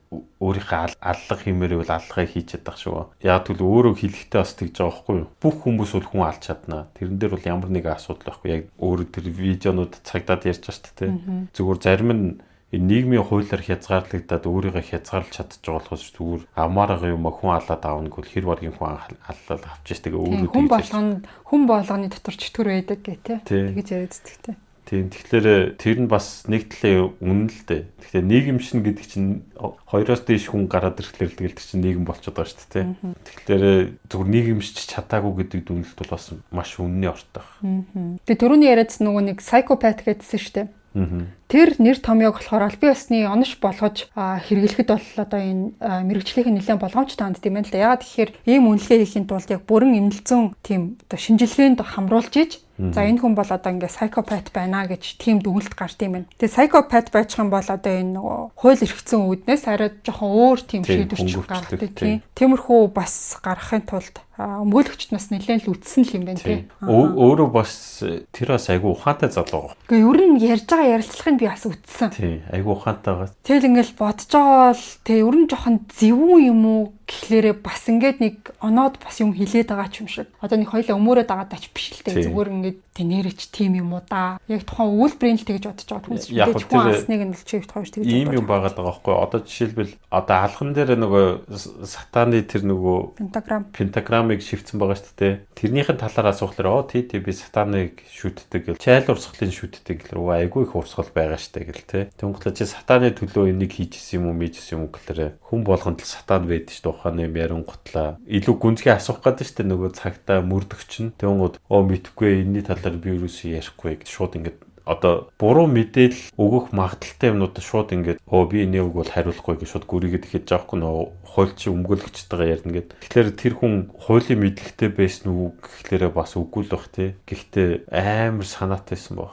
Тэгээ амар санаатай байсан юм уу гэхлээр бас үгүй. Аллах хийж явахдаа энэ тэнд нь гар хурууныхаа мөр тий бүх мөрөө үлдээгээд явцдаг. Тэгээ бараг 80 зарим газар нь бүр ингээд идсэн банан манаа орхио гарчдаг. Хатцсан банан манаа. Тий. Тэгэхээр ухаантай юм уу гэхлээр үгүй, тэнэг юм уу гэхлээр үгүй аюу сонин хүн байсан байгаа. Тийм. Гэтэ ямар ч гэсэн яг ийм цоо ирүүл хүн бол биш. Мэдээж тэр бол яаж ч утсан. Тэгээ багтаа эн чинь нөгөө нэг юу яаж исэн юм бэлээ. 2 настад нь толгоон дээр нь шкаф унаад тэгээ бас нэг тархиндаа жоохон гимтчихсэн юм байна. Тийм нөгөө ража асаах гэдэг. Тийм бах. Тэгээ дараад нь нас нөгөө нэг савлуур дээрээс унжижсэн. Ер нь бол жоо тархиндаа савлуур дээрээс унжижсэн биш. Их чин савлуур дээр юу яаж байгаа? Савлуур цогцсон. Тэгээ савлуурынхаа сандалтан зохиулцах. Тийм. Тэгээ ямар ч гэсэн толгойдоо бол гимтэл авч исэн. Тэгээд тэр 5 настайдаа зохиулснаасаа хойш татаж ундаг болоод нэлээ удаа явсан. Ер нь бол тийм. Тэгээ 2 настай тэр нэг шкаф ундаг болохоор бас нэг хэдэн минут ухаангүй өнтер байсан юм уу да ухаан алдаж маалдаад тэгээ өөр нэг өглөөт байж байгаад буцаж ирсэн. Тэгээ байнга толгой нь өвддөг байсан, байнга үйлдэг байсан. Тэгээд 5 настайд тэгсний дараа татаж ундаг болоод тэгээ тэр нь том болох тусмаа гайг болцсон. Гэхдээ тэр тархины юм бол байгаа. Тийм, тархины юмн дээр нэмэнгүүт нэмээд нөгөө хар тамхины хэрэглээ ороод ирж байгаа байхгүй. Тийм. Тэгэнгүүт өсвөр наснаасаа эхлэх хар тамхи тэгээд мансууруулах бодистой холбоотой байсан гэсэн тийм мэдээлэл байдаг. За тэр майк нь хар тамхич юм бол. Тийм баг. Тэрнтэйгээ нэлээд зурлалдаг гэсэн байсан. Тийм. Тэгээд мансууруулах бодис нь болохоор импульс хянах чадварыг муутгадаг. Тэгээд эрсдэлтэй шийдвэр гаргах тийм одоо төвшнийг бол нэмэгдүүлдэг. Тэгээд хүчирхийллийн тэр хандлагыг нь одоо аль хэдийнэ тэр чинь багасаа үүссэн байгаа шүү дээ. Тэрийг улам юм хурц хэлбэр рүү шилжүүлэх нөлөөтэй байж болно гэж криминологчд үздэг юм байна. Гэхдээ энэхүү бодисын хэрэглээ гэдэг нь өөрөө дангаараа одоо гэмт хэргийн цорын ганц шалтгаан угаасаа биш. Хамгийн одоо энэ нэг солиотой гэмээр энэ хүнийг одоо яагаад ийм жоохон гажиг байсан юм уу гэж бодогдохоор нь болохоор өөрийгөө онцгой гэж тэр мэдрэх хүсэлтэй хүн байсан гэж бас үздэм байлээ. За тэгээд энэ хүн бол одоо баривчлагдсныхаа дараа заримдаа өөрийгөө аимшигтай тэгсэн мөртлөө юм домог юм шиг тийм дүрээр харуулах хандлага үзүүлсэн гэж судлаачид тэмдэглэсэн байт юм байна. Тэгээ өөрийгөө одоо бусад нөгөө бас цуврал алуурчдтай бараг энэ зэрэг зүгц энэ гэж боддөг юм уу? Сатаны дүрээр одоо яг юм хүн болцсон юм шиг дүрээр л хүмүүсийг алаа яваад байгаа. Тийм нэг амар их сүр хүчил өөрт нь байгаа энэ гэдгийг бас харуулахыг хүсдэг байсан юм шиг хүмүүстэйгөө. Тэр юу баха? Одоо ингэ нөгөө баг нас айгу нөлөөлөд өгдөө штэ тий ер нь ийм serial killer-уудад тий бага наснда хүчгүй сул дорой гэдгээ маш удаан хугацаанд ингэ мэдрээ яваад байгаа штэ. Тэнгуул ингэ биеийн том болчихлоо pedophile гэдэр болж молдог юм шүү. Өөрөөсөө жижиг хүүхдүүдийг дээрлэхэл дандаа дэгддэг тий. Яг л өөрийнхөө үеийнхэндээ болон үеийнхнээсээ дээштэй дандаа дээрлэхүүлж амьдэрсэн ч юм уу тий. Тэрнээс амар их нөлөө авдаг. Тэгээ нөгөө талаас нь би бодохдоо ихэнх хүмүүсийн эцэг их нь муу юм уу гэхээр бас биш байгаа даа. Тэ тархины гэмтэл ямар нэгэн байдлаар авснаас болоод тэгдэг ч юм уу. Тэгэхээр эцэг их маш сайн анхаарал хандуулах ёстой гэдэг ч юм уу. Эцэг их хүүхдтэйгээ сайн ажиллах ёстой гэхээс гадуур хүүхдийн гэмтлийг маш сайн үзүүлэх ёстой бас юм байгаад тах шиг байгаа. Тухайн үед асуудлыг шийдэж чадахгүй бол тодорхой хугацааны дараа яг уу муу сайн гэж ярихгүйгээр тархины ямар нэгэн өвчтөй ч юм эсвэл юм бүр юмыг гайц сэтгэдэг болчвол ирээдүйд аюул болчихж байгаа хгүй. Аюул гэдэг нь нийгэмд аюултай алуурчин гэдэг юм биш. Тэр хүндээ тэгэхээр би бас тийм дээр айгу бас айгу олон зүйл хүчин зүйл нөлөөлт юм байна. Хүн болоход. Тийм. Тэгэнгүүтээ ингээд яг энэ Ричард Рамирес дээр бүр багаас нь ингээд бүр өсвөр нас хүртэл ингээд явсаар муу юмнууд ингээд бүр байнга муу юмнууд нэмэгцээр байсан байгаа. Ерөөсөө амьдралд нь нэг ч юм сайн үлгэр дуурайл болсон гэсэн юм энэ түүхтэр нь харагдахгүй. Тасралтгүй юм уу тий? Тийм. Магадгүй одоо юу гэдэг сургууль дээр нь яг сайн багш энэ байсан бах. Тэр мэрийг ингээд дуртаагүй яг өнгөрцөн баг. Тэгээ энэ Ричард Рамирес ч өөрөө ингээд яриа өгөхдөө миний талаар ингээд гадуур бол амар худлаа мэдээллүүд их байлээ Яг миний ингээ болж өнгөрсөн юмны заримыг нь л яг үнэхээр үннээр нь бичсэн билээ. Ихэнх мэдээлэл нь дандаа худлаа хэлдэг гэдэг бичсэн байгаа байхгүй. Тэгэхээр магадгүй амьдралыг нь ингээд арай жоохон эрэг тал руу хандуулах гэсэн хүн бүр огт байгаагүй биш яг байсан байж магадгүй. Гэхдээ хитрхи их нөгөө муу тал руугаа энэ хүн өөрөө сонирхолтой ч юм уу хазаахаа одоо өчнөөл хүчин зүйл за тэр хартай хүн байна. Тэнгүүтээ энэ тархины гэмтэл байна те. Өөр арай зүгээр энгийн үнээс арай өөрөөр сэтгэдэг болсон ч юм уу те. Арай буруу юмыг хүлээж авахтаа илүү хурдан болсон ч юм уу. Тэрийг одоо бид нар мэдэхгүй шүү дээ. Яг уу ер нь бол одоо зүгээр факт болж ярихад хүн үннийг хүлээн зөвшөөрөх айгуу дурггүй байхгүй. Ялангуяа үнэн айгуу гашуун байвал те. Жишээлбэл одоо од болж байгаа хүмүүсийн хамгийн сайн найз нар нь ч юм уу гэр бүл нь чи энэ болохгүй нэ тэр болохгүй нэ гэдэг нөгөө нэг мөнгөнд нь дуртай, эрх мэдэл олцонд нь дуртай хүмүүс нь одоо за муухагаар хэлэхэд бүксийн долоо нөгөө хүмүүстээ нийлээ яваад байдаг шүү дээ. Тэрнтэй адилхан хүн гашуун үнд юус дурггүй өөрчлөгдөж байгаа чи муу болж байгаа гэдгийг сонсох айгу дурггүй гэх юм уу. Тэг өөрийнх нь тэрийг мэдрэхгүй тулд бас ингээ хүн алаад идэг байж магадгүй юм болов. Өөрийнх нь мяа гэдгээ одоо мартахын тулд гэх юм уу. Тэ сул дорой үнийг алж байгаа би хүн алах хүчтэй шүүгээ тэ. Тэр нь болохоорс нөгөө сатанизмтай нэлээд холбогдтiin билээ. Рамиресгийн өөт юу нь бол нөгөө сатанизм гэдэг энэ үг бас аюух гарч ирээд идэг байхгүй. Тэгээ криминологчд болохоор энийг нь юу гэж өгндөг вэ гэхээр энэ болохоор түүний одоо дотоод ихтгэл үнэмшил байна шүү дээ. Үнэмшлээс илүү айц төрүүлэх тийм дүр төрх бэлгэдлийн чанараар ашиглах арга байсан байж болно гэж хэлдэм байлээ. Түнсэж нэх одоо яг Рамирес л нэг сатанизмтай ганцаараа холбогдсон. Тэгэл тэрний дүрээр гарч ирээд байгаа юм гэж бол тайлбарлахын аргагүй. За сатанизм өөрөө одоо хүнийг гэмт хэрэгтэн болгодог гэсэн шинжлэх ухааны угаасаа нотлохоо байхгүй шүү дээ. Тийм болохоор зүгээр л энэ хүний өөрийнх нь итгэж байгаа зүйлэл тэгж одоо бодит болгож гаргаж ирэх байгаа нэг тийм үзүүлэлт гэх юм уу? Чи юу гэж бодож байна? Христийн шашин шүтэх хэцүү юу? Сатанизмыг шүтэх хэцүү юу? Мэдгүй шүү дээ. Одоо яг хит их шашин шүтдэггүй болохоор тийм бүлэг мэдгүй шүү дээ. Зүгээр би ягаад энийг асууж байгаа вэ гэхээр ер нь бол Христтэй ч биш ямар нэгэн өөр шашин те тэр чин хүнд сайн хандах, хүнд туслах юм хийдэг те. Хүнд сайн хандах, хүнд туслах гэдэг чинь сэтгэлээсээ хийж байгаа сайн байх ёстой, сайныг бодож хийх ёстой. Тэр хүнд өөрийнх нь зүгээс хүч, хөдөлмөр, мөнгө юу гэдгийг тэрийг гаргаж туслах ёстой те. Энэ илүү хэцүү зам байхгүй юу? Сатанизм ч зүгээр хүнийг зовоох ч юм уу те. Тийм болохоор арай амар зам баг. Тэгээд би нөгөө эргээд буцахад сул дорой хүн болохоор илүү амар замыг сонгож байгаа. Чи $1000 олох гэж ажил хийх, $1000 дээрэмдэж авах аль нь хэцүү вэ гэвэл мэдээж баригдчвал дээрэмдэх нь хэцүү. Тэгэхээр бол яг дээрэмдэх процесс нь хэцүү те. Цаг хугацааны хувьд илүү богинохын гэж байна. Цаг хугацааны хувьд маш богинохон тэгээ маш амархан ажил байхгүй. Тэгээ ер нь ийм дээрэм тонуул хийж байгаа юм чин эрсдэл өндөртэй мөртлөө маш богино хугацаанд маш өндөр ашиг хийдэг тийм юм байгаад байгаа байхгүй. Тэгээ тэрнээс гадна одоо эн чинь нөгөө хамгийн ихний гэмт хэрэг нь болохоор би түрүү ярьжсэн шүү дээ нөгөө 9 настай охиныг алдсан хэрэг байгаа. Тэгэхээр тэрнээс бол мэдээж дугаасаа мөнх төгрөг харж алааг байгаа штэ. Тэгэхээр дотор нэг юм хүний амь настай холбоотой гэмт хэрэг үйлдэх тийм бодол айгүйх удаан явсан юм шүү. Тийм ба. Эцсийн гол нь тий. Тийм ер нь нэг тэгж үзхийн сан тэр гэж бодол яваад исэн юм шүү.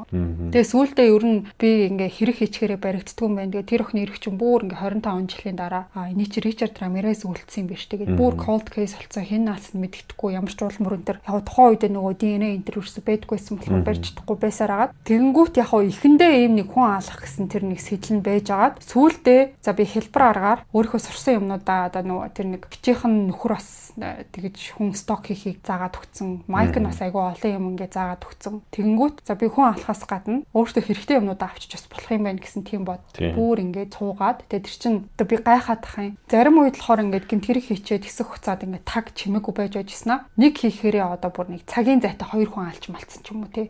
Тийм зүгээр явж байгаа дөө. Тийм тэр нь жоох одоо юм яг үнэхээр тархин бол үнэхээр яг эрүүлэр ажилдаггүй л хүм гэж би бол бодоод байгаа байхгүй. Ер нь ийм serial killer-уудын нэг юм нь эхний ганц аллага юм уу эхний 2 3 аллага нь дандаа хол зайтай байдаг шалтгаан нь дандаа баригдана гэдгээс айдаг тийм. Тэгэл баригдахгүй юм байна гэж хэлэхлээр яг мэдрэл нь муудаал ингээл дистараагүй аллаад эхэлдэг шүү дээ тийм. Чи тэгтээ сонсч ирсэн үү? Нөгөө Минжэтэй хамт дугаар хийдэг хахад Минжэ надаа нэг юм хэлжсэн байхгүй. Одоо ингээд яг 70 80 он ч нөгөө цоврал алуурчтай 90 үе гэж яваад байгаа шүү дээ. Тэгээ тэр үед яг ингээд гэмт хэрэг хийжсэн нэг цоврал алуурчтай ингээд нийтд нь одоо ингээд хожим бүр хэдэн жилийн дараа ингээд судлаад үзэхэд яг ихэнх одоо тэр цоврал аллах хийжсэн хүмүүсийнх нь эцэг эхчүүд нь ч юм уу эсвэл одоо яг тэр хүмүүс юм уу ихэнхдээ дандаа юм үйлдвэрийн орчинд ажилладаг байсан. Одоо ойрхон айгүй том юм үйлдвэр байдаг ч юм уу эсвэл тэр хүмүүсийнх нь эцэг гэх нь эсвэл өөрсдөө юм үйлдвэрт ажилладаг ч юм уу те нэг тиймэрхүү зүйлээс болоод тэр одоо үйлдвэрийн одоо тэр нэг бодис одоо юм хүний тархины үйл ажиллагаанд айгүй сөргөөр нөлөөлсөний улмаас гэмт хэрэг үйлдэх нь одоо илүү их ажиглагдсан гэх юм уу. Түүнээс ингээл яг үйлдвэрт ажилтдаг эсвэл үйлдвэртээ ойр амьдардаг хүн болон гэмт хэрэг үйлдэнэ гэж угаасаа байхгүй. Гэхдээ ихэнх нь ер нь жоохон тиймэрхүү байсан байна. Бас нэг үйлдвэрийн тэр нэг бодис ч гэдэг юм уу. Тэнд чинь мэдээж маш олон төрлийн химийн одоо элементүүд химийн бодисууд байгаад байгаа шүү дээ. Тэрний хор уршиг айгүй их гарч исэн байна гэдгийг айгүй олон жилийн дараа илрүүлсэн бэлээ гэд Минжээ надад ярьж исэн байхгүй. Чи тийм нэг талаар сонсчихсон. Яг энэ Рамирес дээр чинь 5 л илүү 6 л илүү 5 хүүхэдтэй нэгт 7 ам бол тэгвэл 5-уулаа тодорхой хэмжээний тийм нөгөө уурга хянах чадвар айгүй муутай тавуулаа гэж гарсан байгаа байхгүй юу. Гэхдээ тэрийг бас тимтэй холбох гэж үзсэн. Харин нөгөө аав нь яг адилхан хүүхдүүдтэй уурга хянах чаддгүй. Тэгээ зүгээр энэ бол ааваас удамшсан энэ хүүхдүүдийн юм байна гэж үзэж байгаа. Би бол мэдгүй байна. Тархинд бол нөлөөлөх магадлал маш өндөр. Би нэг сүүлд нэг юм үзчихсэн чинь одоо хүн болгон ингээд өөрийгөө identify хий гэж бодъё л доо тий. Тэгэхээр бид нэр яг үүндээ тархин дотор байгаа memory-гаар л identify хийж байгаа ш тий. Өчигдрийг бол бид нэр өчигдөр болсон гэж тархиараа л мэдж байгаа болохоос өчигдөр яг бидний хувьд бол exist байсан уу? Эсвэл бид нэр дүнгэж өнөөдөр энэ memory-тэй амьдарч байгаа юу? Бид нэр тэрийг яг боддоор бол мэдэхгүй ш тий. Хүний memory би бол энэ хүн гэж байгаа гэсэн үг ш тий. Тэнгууд тархин ямар нэгэн асуудалтай байна гэж бодъё л та. Маш олон хүн hallucinate хийдэг. Ялангуяа heart amp хэрэглэл hallucinate нь бүр амар болдог тий. Тархийг бол бид нэр өнөөдрийг хүртэл мэдэхгүй. Тэгэхээр багын тэр гэмтлүүд нь тэр хүн дотор янз бүрийн өөрчлөлт авчрах магадлал маш өндөр байгаа даахгүй. Тэгээ бид нар тэрийг өнөөдөр мэдэхгүй. Бид нар тэр тархинд үүссэн байгаа гематом олон жилийн дараа тэрийг ингээ хараад аянчаа ингээд амар цохиулжсэн байна гэдгийг бид нар мэдж байгаа боловч тэр нь тэр хүнд яг ямар нөлөө үзүүлсэн бид нар ерөөсөө мэдэхгүй. Тэр нь ууралдгүй, өвчин мэдэрдэггүй юу ч гэдэг ямар нэгэн нөлөө үзүүлсэн байж магадгүй тий. Тэгэхээр одоо яг тархийг буруутгах эсвэл тархийг зөвтгөх одоо бидний мэдж байгаа мэдлэгээр бол ерөөсөө тийм шинжлэх ухааны үндсэлтэйгээр энэ хэсэг нь гэмтсэн байна. Энэ хүн бол ийм өвчтэй гэж хэлэхэд айгүй хэцүү. Тэгээ тэр чинь одоо зарим ямиг нь болохоор ингээд нөгөө тархины зураг авдаг шүү дээ. Зураг аваад бол ингээд одоо хатангашсан байна уу, томорсон, жижигэрсэн аль нэг хэсгийг шинжлэх ингээ боломжтой. Зарим зүйлийг болохоор ингээд нээж үзэхээс нааш ерөөсөө мэдэгддэг юм байна л та. Тэгээ зарим одоо энэ цуврал алуурчдыг чинь бүр ингээд өгснийхэн дараа тархийг нээж үзээд идэв шүү дээ. Яг бол ерөөсөө ингээд нөгөө гол юм нь ерөөсөө олж чаддгүй. Яг юунаас болчихов? Яг тархиндаа ингээ өвч асуудалтай байна. Гэтэ тэр нь яг юу хийсэн гэдгийг нь ерөөсөө мэдэхгүй учраас тэрийг мэддэг. Тийм, Рамирес дээр бол тиймэрхүү юм байхгүй лээ. Тархийг одоо ингээд юу гэдэг судалсан, шинжилсэн ч гэдэг юм. Ерөнхийдөө ингээ зан төлөв дээр нь тэгээ багтаа авсан traumatized болсон тэрийг нь тэнгуүтээ энэ хар самхины хэрэглээ, станизм энтертейнл ерөнхийдөө ингээ холбоол тайлбарлалцсан. Тийм. Гэтэ ер нь чи юу гэж бодож чинь хүүхэд нас бараг нэг 50%, за 50 биш юм. За 40%. Тэгээ нөгөө майк нь нэг 30% гэдэг нэг 70% эвдэрсэн хүн өсвөр наснаас гарч ирсэн гэж бодогдож байна. Тэгээ ер нь бол надад хамгийн хэцүү байсан үе нь бага нас байсан л гэж бодож байна. Тэгээ бага нас энтри бол ерөөсөө ярих өөрөө дургуун бил. Ярилцсан дээр би бол хүмүүсээс ингээд хайр гэдэг ч юм уу тийм хайр инэрлийн тухай сэдвээс би аль хэдийнэ ингээ хөндөөрсөн. Одоо миний хувьд тийм зүйл бол аль хэдийнэ надаас ингээ байхгүй болсон гэж аах. Тэгэхээр бүр ингээд хүүхдийн тэр хүмүүжил гэдэг юм ямар амар чухал вэ хүний амьдралд. Тэ үлгэр дуурайлал болох тэг хүүхдтэйгээ хандах хандлага энэ төр ямар чухал вэ? Хүний амьдралын их суурийн ингээд фундаментын жоохон буруу тавиад угаасаа анханасаа тэгсэн. Тэг дээрэс нь ингээд нөгөө зөв нөлөөлөх хүн биш. Улам илүү буруу нөлөөлөх хүмүүс ингээд орж ирээд нөгөө хүн чинь нийгэмшгээрээ ингээд болж бүтэхгүй хүнтэй л нийгэмшсэн байгаа зү. Тэг ядчаа тэр ихчтэй суусан хүн ч гэсэн нэг аимшигын заваа эмгэгтэй хүнтэй суудсан нөгөөх нь ингээд нөгөө шүн гитэж яваад нүцгэн хүмүүс харуулж маруулдаг нэг тийм заваа юм заагаад өгсөн. Тэгээ тэрнээс ч болоод бүр ингээд дүжрөөд юунаас ч ахаа болцсон. Ямар сандал одоо шүн гэрээсээ цутаагаад оршуулгын газар очиж унтчих. 13 настайдаа юу. Харин тийм. Тэр одоо яг ингээд гэр орон зүгээр юм хүүхд жаяага гарахгүй үсттэй гэрээсээ. Тэгж яхаа тэгээ явж ийн гэхээр орчин нь бол бүр үнэхээр бүр аимшиг юм байсан байгаа байхгүй. Тэг тэрнээр бол ингээд нэг бодлын харамсалтай. Тэр хүүхдийн бага насны амьдралаас болоод цаашдаа 13 хүний амь наснаас гадна тэр хүмүүсийн чинь ар гэр бүл гэж байгаа тий.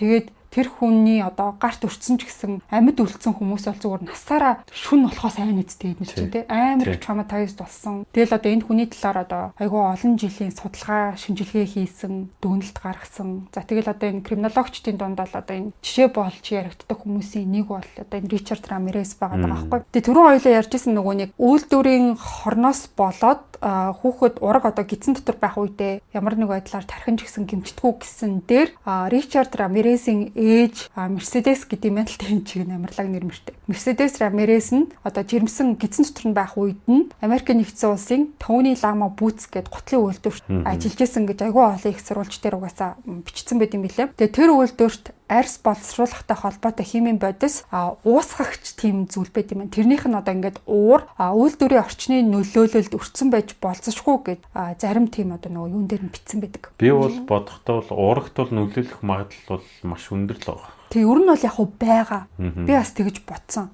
Гэхдээ шүү дээ тэр хүний одоо жирэмсний үеийн химийн өртөлт нь одоо яг ямар бодис байсан, тэг ямар хэмжээнд өртсөн, хүүхдийн тархины өвчлөлт нөлөөлсөн эсхийг нь баталсан эмнэлзэн судалгаа ерөөсөө байдаггүй юм. Рамирес чинь 1960 оных байхаа тий 60 байсан баха. Тэгэхээр тэр үед маск заск бас баг зэрэг хэрэгэлдэг л байсан баг. Тийм үйлдвэрийн бол мэдээж тэмхүүн байгалах л та. Гэтэ яг ерөөсөө урагт нөлөөлнө одоо монголчууд бид нар бол мэдчихэж байгаа шүү дээ. Утаа уурагт нөлөөлж байгаа шүү дээ. Тэрнтэй адилхан үйлдвэрт ажиллаж байгаа жирэмсэн ихт бол нөлөөлөх магадлал манахаас илүү өндөр байгаа шүү дээ. Яг нөгөө дээр нь зогсож байгаа, яг хажууд нь зогсож байгаа тэр аим шиг юм бодистой. Тэгээд бодисоор нь одоо амьсгалаад байгаа шүү дээ. Тийм. Тэгэл хүүхдүүд бөөрийн дутагдaltaй, зүрхний цоролттой гэл гарч ирж юм уу те. Тэгэхээр нөлөөлөх магадлал маш өндөр. Тэрийг бол ерөөсөө үгүйсгэх боломж байхгүй. Гэхдээ батлаагүй байгуулахлаар бас зөвтгөх хэцүү юм тийм. Тэгээд шүү дээ энэ дээр бол криминологчид юу гэж үздэг гэхээр яг уу боломжит биологийн эрсдэлт хүчин зүйл гэж авч үзэж болохоор ч гэсэн хожим үлдэгцэн одоо энэ гэмт хэрэгүүдтэй шууд ингээ холбоотой ч гэдэг юм одоо шууд шалтгаан гэж ерөөсөө үздэг юм билээ. Би бас тэрийг нөгөө за ээж нь ингээ үйлдвэрт ажиллаж исэн болохоор тодорхой төвшөнд бас нэг тийм байгаа да. Тэг ядчихад нь бас дараад нь төрснийхэн дараа тэгэж тархитлахоогоо 2 удаа ч гэмтэж мөнтэйсэн бас.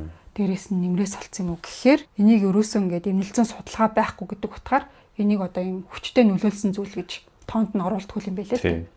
Яг надад чи ийм байгаад байгаа байхгүй юу? Бид нэр нотолж чадахгүй юм а үнэн гэж хэлж чадахгүй байгаа болохоос биш. Тийм магадлал бол юу н байгаа гэж хэлэхгүй бол хүмүүс чинь тэр гутлын үйлдвэрт ажиллахаа болчих шууд эмхтэй бүх хүн ажилласаа гаравч. Гэхдээ одоо жирэмсэн үед тэгж хүмүүсийг ажилуулт юм бахтаа тэр чинь хортой нөхцөл гэдэг үгнээс 60 он гэдэг чинь Америк яг босч байгаа яг жилүүд болохоор тэр үед бол бүгдээр л ажиллаж байсан. Жирэмсэн байсан чамаагүй л ажилласан бахтаа. Тэгээ энэ дээр болохоор яг тэгэл шинжлэх ухааны үндслэл ерөөсөө байхгүй гэл. Харин бид нэр тэрийг мэдэхгүй байна. Тийм гэмт хэрэгтэн болгосон хамгийн анхны одоо энэ томоохон хүчин зүйл гэж ерөөсөө үздэггүй юм билээ л дээ. Гэтэ яг чиний хэлдэг зөв одоо Монголд нөгөө агарын бохирдлоос болоод урагт тэр нь яаж нөлөөлж байгаа талаар бүр айгүй том хэмжээний баримтат кино хүртэл гарсан байсан мэт дээ. Гадныхан ирээд Монголд хийж мэдсэн. Тэгээ нөө хүүхдээ алдсан эмэгтэйгээ сурвалжлагын дээр авцсан. Тэгээ агарын бохирдлоос болоод одоо хүүхд нь урган одоо гэмтсэн ч юм уу те. Тийм нэвтрүүлгийн дээр хүртэл байгаадсан. Тэгэхээр тэр бол бас нэрэл яг бүр ор тасад тэр байхгүй бол биш гэхдээ тодорхой төвшөнд бол байгаа. Бид нар бол яг биш байж бас болох л. Бид нар яг нүдэнд харагдахгүй байгаа ч гэсэн тэр нь бас байхгүй байгаа гэсэн үг биш болчиход байгаа байхгүй юу? Тийм л юм байна л та. Одоо Wi-Fi бүгдээрээ мэдчихэж байгаа, утасны сүлжээг бүгдээрээ мэдчихэж. Гэхдээ тэр wave-ууд нь ирж байгаа үгүйг нь хинч харахгүй байгаа шүү дээ тий. Энэ долгион хүлгээ авах чинь л авч байгаа шүү. Тэрнтэй адилхан бид нар харахгүй байх гэдэг чинь байхгүй гэсэн үг биш. Тэгээ урагт нөлөөлж байгаа тэр тархин дотор нөлөөлж байгаа зүйлийг яг бид нэр neural scientist хүн энэ юм бах гэж яг тодорхойлж чадах болохоос шүү дээ. Бид нар бол бүр юу ч мэдгүй зүгээр тарих бол тарихтэй. Тийм тэгэхээр тархины ажиллагааг бол тэд нар одоо хүртэл судлаад маш өндөр амжилт одоо үзүүлж байгаа ч гэсэн бүх нууцыг задлж дийлээгүй тий. Нэг нууцыг задлахлаар цаана дахиад 10 асуулт шинээр үүсчдэг тий. Тэгэхээр бид нар тархины үйл ажиллагааг ойлгох гэж бас арай болоогүй байгаа юм болов. Тийм тархины үйл ажиллагаа чинь бүр баг хамгийн хэцүүдээ орд юм шүү. Мэдрэл тарих энэ чинь айгүй тийм хэцүүдээ ордгоос гадна нөгөө хүний эд эрхтнийг 100%-аас судалж дуусах байгаа шүү дээ. Тэгэхээр бас шууд ингээд нэг дүгнэлтэнд хүрэхгүй. Тэгээ одоо миний бодлоор зөвөр энэ криминологчдын дүгнэлтүүд нийтээр нь ингээ аваад үцхээр л өрн айгүй үнэн дээр олцоод байгаа. Айгүй олон хүчин зүйл байсан. Эднэрийн нээлбэр нь ерөөсөө энэ хүнийг ингээд гэмт хэрэгтэн болгосон. Тийм л санагдсан. Тэрнээс гадна нөгөө Ричард Рамиресийн маш их үзэлттэй нэг ярилцлах нь байд юм билээ. Тэрийг одоо ямар ч байсан юу яа орондоо ярилцъя. За тэгээд юу гэж асуусан, юу гэж хариулсан гэдэг нь би шууд одоо энд яриа авчиг гэж бодож байна. За Ричард Рамиресээс ингэж асууж байгаа байхгүй юу? Та өөрийгөө тийм одоо бузар муу хүн гэдгээ хүлээн зөвшөөрдгүйгээ асуусан чинь бид бүгдээрээ ямар нэг хэмжээгээр тийм муухай биш гэж үү? Тийм ээ би бол ингээд бузар муу хүн мөн өө гэд хэлж байгаа байхгүй юу? Тэгсэн чинь одоо та энэ улсын хамгийн цөөн тооны хүмүүсийн нэг болсон. Та Чарлз Мансон, Тед Банди нарын игнэнд орлоо. Та эдгээр аллахыг үйлдэггүй гэж өөрөө хэлдэг. Гэхдээ олон нийтийн нүдээр бол та яг тэр хүмүүстэй адилхан хүн болсон гэд хэлсэн чинь цоврал алуурчуд гэдэг бол засгийн газруудын асар том хэмжээнд хийдэг зүйлийг жижиг хүрээнд л хийдэг хүмүүс. Энэ бүр амар зөвүүн санагдсан надаа. Тэгээд тэд нар бол өөрсдийн цаг үеийн бүтээгдэхүүн бас энэ бол цуснд шунсан цаг үе. Тухайн одоо нэг цуврал аллахын эрүү үе яриад байгаа байхгүй. Хэрвээ хангалттай гүн ухаж үүсэх юм бол сэтгцэн эмгэгтэй хүмүүст ч гэсэн сэтгэл хөдлөл байдаг. Гэхдээ магадгүй байдаггүй ч байж болно. За тэгсэн чинь танд сэтгэл хөдлөл байдгүй гэд сэтгүүлч асуусан чинь энэ талаар би ямар ч ингэ тайлбар өгөхгүй no comment гэдэг байгаа байхгүй. Тэгээ яг одоо таны дотор ямар мэдрэмж төрж ийн гэдээ асуусан чинь нийгэм хийлээ би хайр аз жаргал гэдэг зүйлээс маш эрт бууж өгсөн. Яагаад гэсэн чинь үүнийг тайлбарлах ямар ч хүсэл алга тэр үгийг минь зүгээр л байгаагаар нь үлдээ. Тэгсэн чинь та өөрийгөө хин гэж боддгоо гэдгсэн чинь амар удаан хариулахгүй байжсан just a guy. Би зүгээр л нэг юм залуу. Та 13 хүнийг алсан уу гэдгсэн чинь энэ талаар одоо тайлбар өгөх нь зохимжгүй no comment бас тэгж байгаа байхгүй. Тэгэхээр та 13 хүнийг алаагүй гэсэн үг үү гэдгсэн чинь тийм ээ алсан. Дахиад хэлэхэд энэ талаар би илүү тайлбар хийх нь зохимжгүй гэж бодож байна гэж хэлж байгаа байхгүй. За тэгээд дэлхийн нийт таны талаар юу мэдээсэ гэж та хүсдэг вэ гэд асуусан чинь миний тухай дэлхийн маш олон худал зүйл сонссон. Харин үннийг бол маш цөөхөн удаа л би өөрөө уншсан гэж аахгүй. Одоо ингээд баригсныхаа дараа бол ерөөсөө Ричард Рамирес их чинь амар олон телевизүүд за тэгэл хүмүүс бүр ингээл амар их ерөөсөө шуурсан энэ хүний талаар өстой айгүй хөшгөө гэсэн. За тэгсэн чинь та яагаад тэр хүмүүсийг тэгж хорлох өстой байсан юм бэ? Яагаад тэр хүмүүс ингээ хөнөөс юм бэ гэдгсэн чинь бас л no comment одоогор би энэ асуултанд хариулж чадахгүй гэж хэлсэн. Хэрвээ би тэдэнд бууж өгөөгүй бол өөрөө тэдгээр хүмүүсийн доор дарагдах байсан гэж аахгүй. Би алахгүй бол тэднэрт би алуулах байсан гэдэг нь нэг бодлын жоохон утгагүй тэнэг хариулт байгаа зү. Тэгээд юу гэж хэлсэн гэхээр би хүний мөн чанарт оршдог, бузар муу бүхэнд итгэдэг. Энэ бол үнэхээр бузар муухай ертөнц. Тийм болохоор ийм ертөнцид бузар муу хүмүүс төрдөг. Би нийгмийг буруутгахгүй, арьс өнгөийг ч гэсэн буруутгахгүй, хүмүүсийг ч буруутгахгүй. Над чиг хүн өөрөө ямар хаалгаар орохыг хүсэж байна тэр хаалгаа тогшсоор байх сэгэ өөрөө л шийддэг. Харин сатаны тухайд гэвэл би тэр хорон санаат оршин байгаа гэдэгт итгэдэг. Түүнийг яг ямар гэж дүрслэхээ би мэдэхгүй. Гэхдээ би бузар муу хүч байдаг гэдгийг мэдэрч байна гэж хэлсэн байгаа байхгүй. Тэгээд ийм ярилцлага болсон. Ярилцлагын нь би одоо нэг гол зүйлүүдийг нь хэллээ л дээ. Чи ингээ хүн алж исэн үү өнтер гэсэн асуултан дээр энийгээ л ингээл байнга нэмсгэлсэн царай харуулаад тэгэл шүдээ юу нь айгүйх нуудаг. Шүд нь угаасаа амар муутцсан шүү дээ. Тийм. Гэхдээ тэр ярилцлагын үед чи өөрөөсөө шүдийг янзалцсан шүү дээ. Тий, янзлалаад нэг тиймэрхүү болгоцсон. Тэгээд доод хэсгийнхэн шүднүүд нь бол угаасаа унтсан. Тэрийг янзлаагүй дээд шүдүүдийг нь бол янзлсан байсан. Тэгээд зурган дээр их хөвчлэн дандаа шүдээ гаргахгүй тэгж зураг авахулдаг. Шүднээсээ өөрөө ч ихсэн амар санаа зовдөг байсан юм шүү. Тэгээд шүднийхэн талаар хүмүүсээс амар их юу яасан байдаг. Тий. Өндөр турхаа Латин Америк дүр төрхтэй амнаас нь амар муухай үнэрсэн гэж амар хийсэн. Тийм тэгээ хүмүүс ингээд нөгөө нэг хамгийн анхны одоо Ричард Рамиресийн гадаад дүр төрхийнхэн талаарх мэдээлэл өгсөн эмэгтэй болохоор ерөөсөө л амар муухай балиар үнэртэй байсан. Одоо өмхий гэх юм уу? Тэгээ ус цаасанд ерөөсөө ордгүй байсан. Нөгөө шээс хүлс бүх юм үнэртсэн нэг тийм заавал юм явдаг. Зааваа. Тэгээд тэр чинь ядаж хаад нөгөө эмэгтэйчүүдийг нь хүчнээд байгаа шүү дээ. Амар хөвшин 70-80 үнийг хүртэл хүчнэдсэн. Тийм. Игчтэй хоёрын нэг нь хүчнэдчдэг. Тийм. Тэгээ тэр хүмүүс чинь нөгөө тийм сумгаачлуу эсвэл нөгөө өндөр настай хүмүүс байгаа шүү дээ. Тэр мөрийн хүчинд чинь гэхээр энэ яавч бүр эрүүл биш. Энэ үний талаар яг уу маш олон одоо мэдээлэл те одоо гэмтгэрийг ярьдаг баг сууг болгоо энэ хүний талаар ярьдаг. Тэр болгон дээр яг уу ингээл өөрийн хэмжээндээ олсон мэдээлэлээ ингээд цуглуулад ярьдаг баг. Тэгээ өнөөдөр бол бит хоёр яг алхаас нь илүү одоо энэ криминологчдын дүгнэлт юу байдаг вэ гэдгийг сонсогчдоо хүргэх юм бол илүү тийм одоо өвөөчтэй гэж хэлэх нь цаашаа ямар ч байсан нэг зүйлийг бас мэдээд авчих юм болов гэдэг үүднээс бэлдсэн байгаа. Тэр криминологчтой нэг дүгнэлт гаргадаг аргууд нь айгу сонир санагдсан л да. Жишээ нь амьд үлдсэн хүмүүс байгаа шүү дээ. Дандаа гэрээс нь юм авч гарсан байгаа байхгүй. Алсан хүмүүс нь дандаа юм нэг ядууч гэх юм гэртээ мөнгөгүй олигтой юм байхгүй хүмүүс байсан байгаа байхгүй. Гэмт хэргийн зургийг гаргаж байгаа гэх юм уу те. Гэрт нь ороод эхэлж дээрэмд гэж үздэг. Дээрэмд гэхлээр юм байхгүй байхлаараа алддаг те. Өөрөөр хэлбэл харт амхныхын мөнгө олох юм нь байхгүй байна. Тэгээ тэр дотор нь байгаа тэр уур байгаа шүү дээ. Тэр уур ураа тэр хүмүүстэй гаргадаг гэх юм уу. Тийм байсан байх гэдэг. Тэгээ би эднэр чинь ингээд одоо цэгүүдийг амар холботой юм байна гэж бодсон. Тийм криминологчдын яг энэ ажил бол надад яагаад амар чухал санагдаад байдаг вэ гэхээр яг энэ хүмүүсийн гаргаж ирсэн одоо судалгаа дүгнэлтэн дээрээс үндэслээд дараагийн хэрэг дээр яаж ажиллах уу гэсэн амар том тийм дэвшилт гарч ирдэг гэх юм уу. Тэгэхээр энэ мэргэжил бол ялтчгүй одоо Монголд бүр сүүлд л одоо энэ криминологч гэсэн мэргэжил байгаа бий болсон болохоос ш дандаа хүмүүс нөгөө Оросд сурж агаад ирсэн л байдаг байсан юм бэлээ. Криминологчийн ажил бас айгүй тийм сонирхолтой санагдсан. Яг уг үндэс нь юундаа ин гэдгийг мэдчихэж дараагийн дүнэлтэд гарах гэдэг байгаа шүү дээ.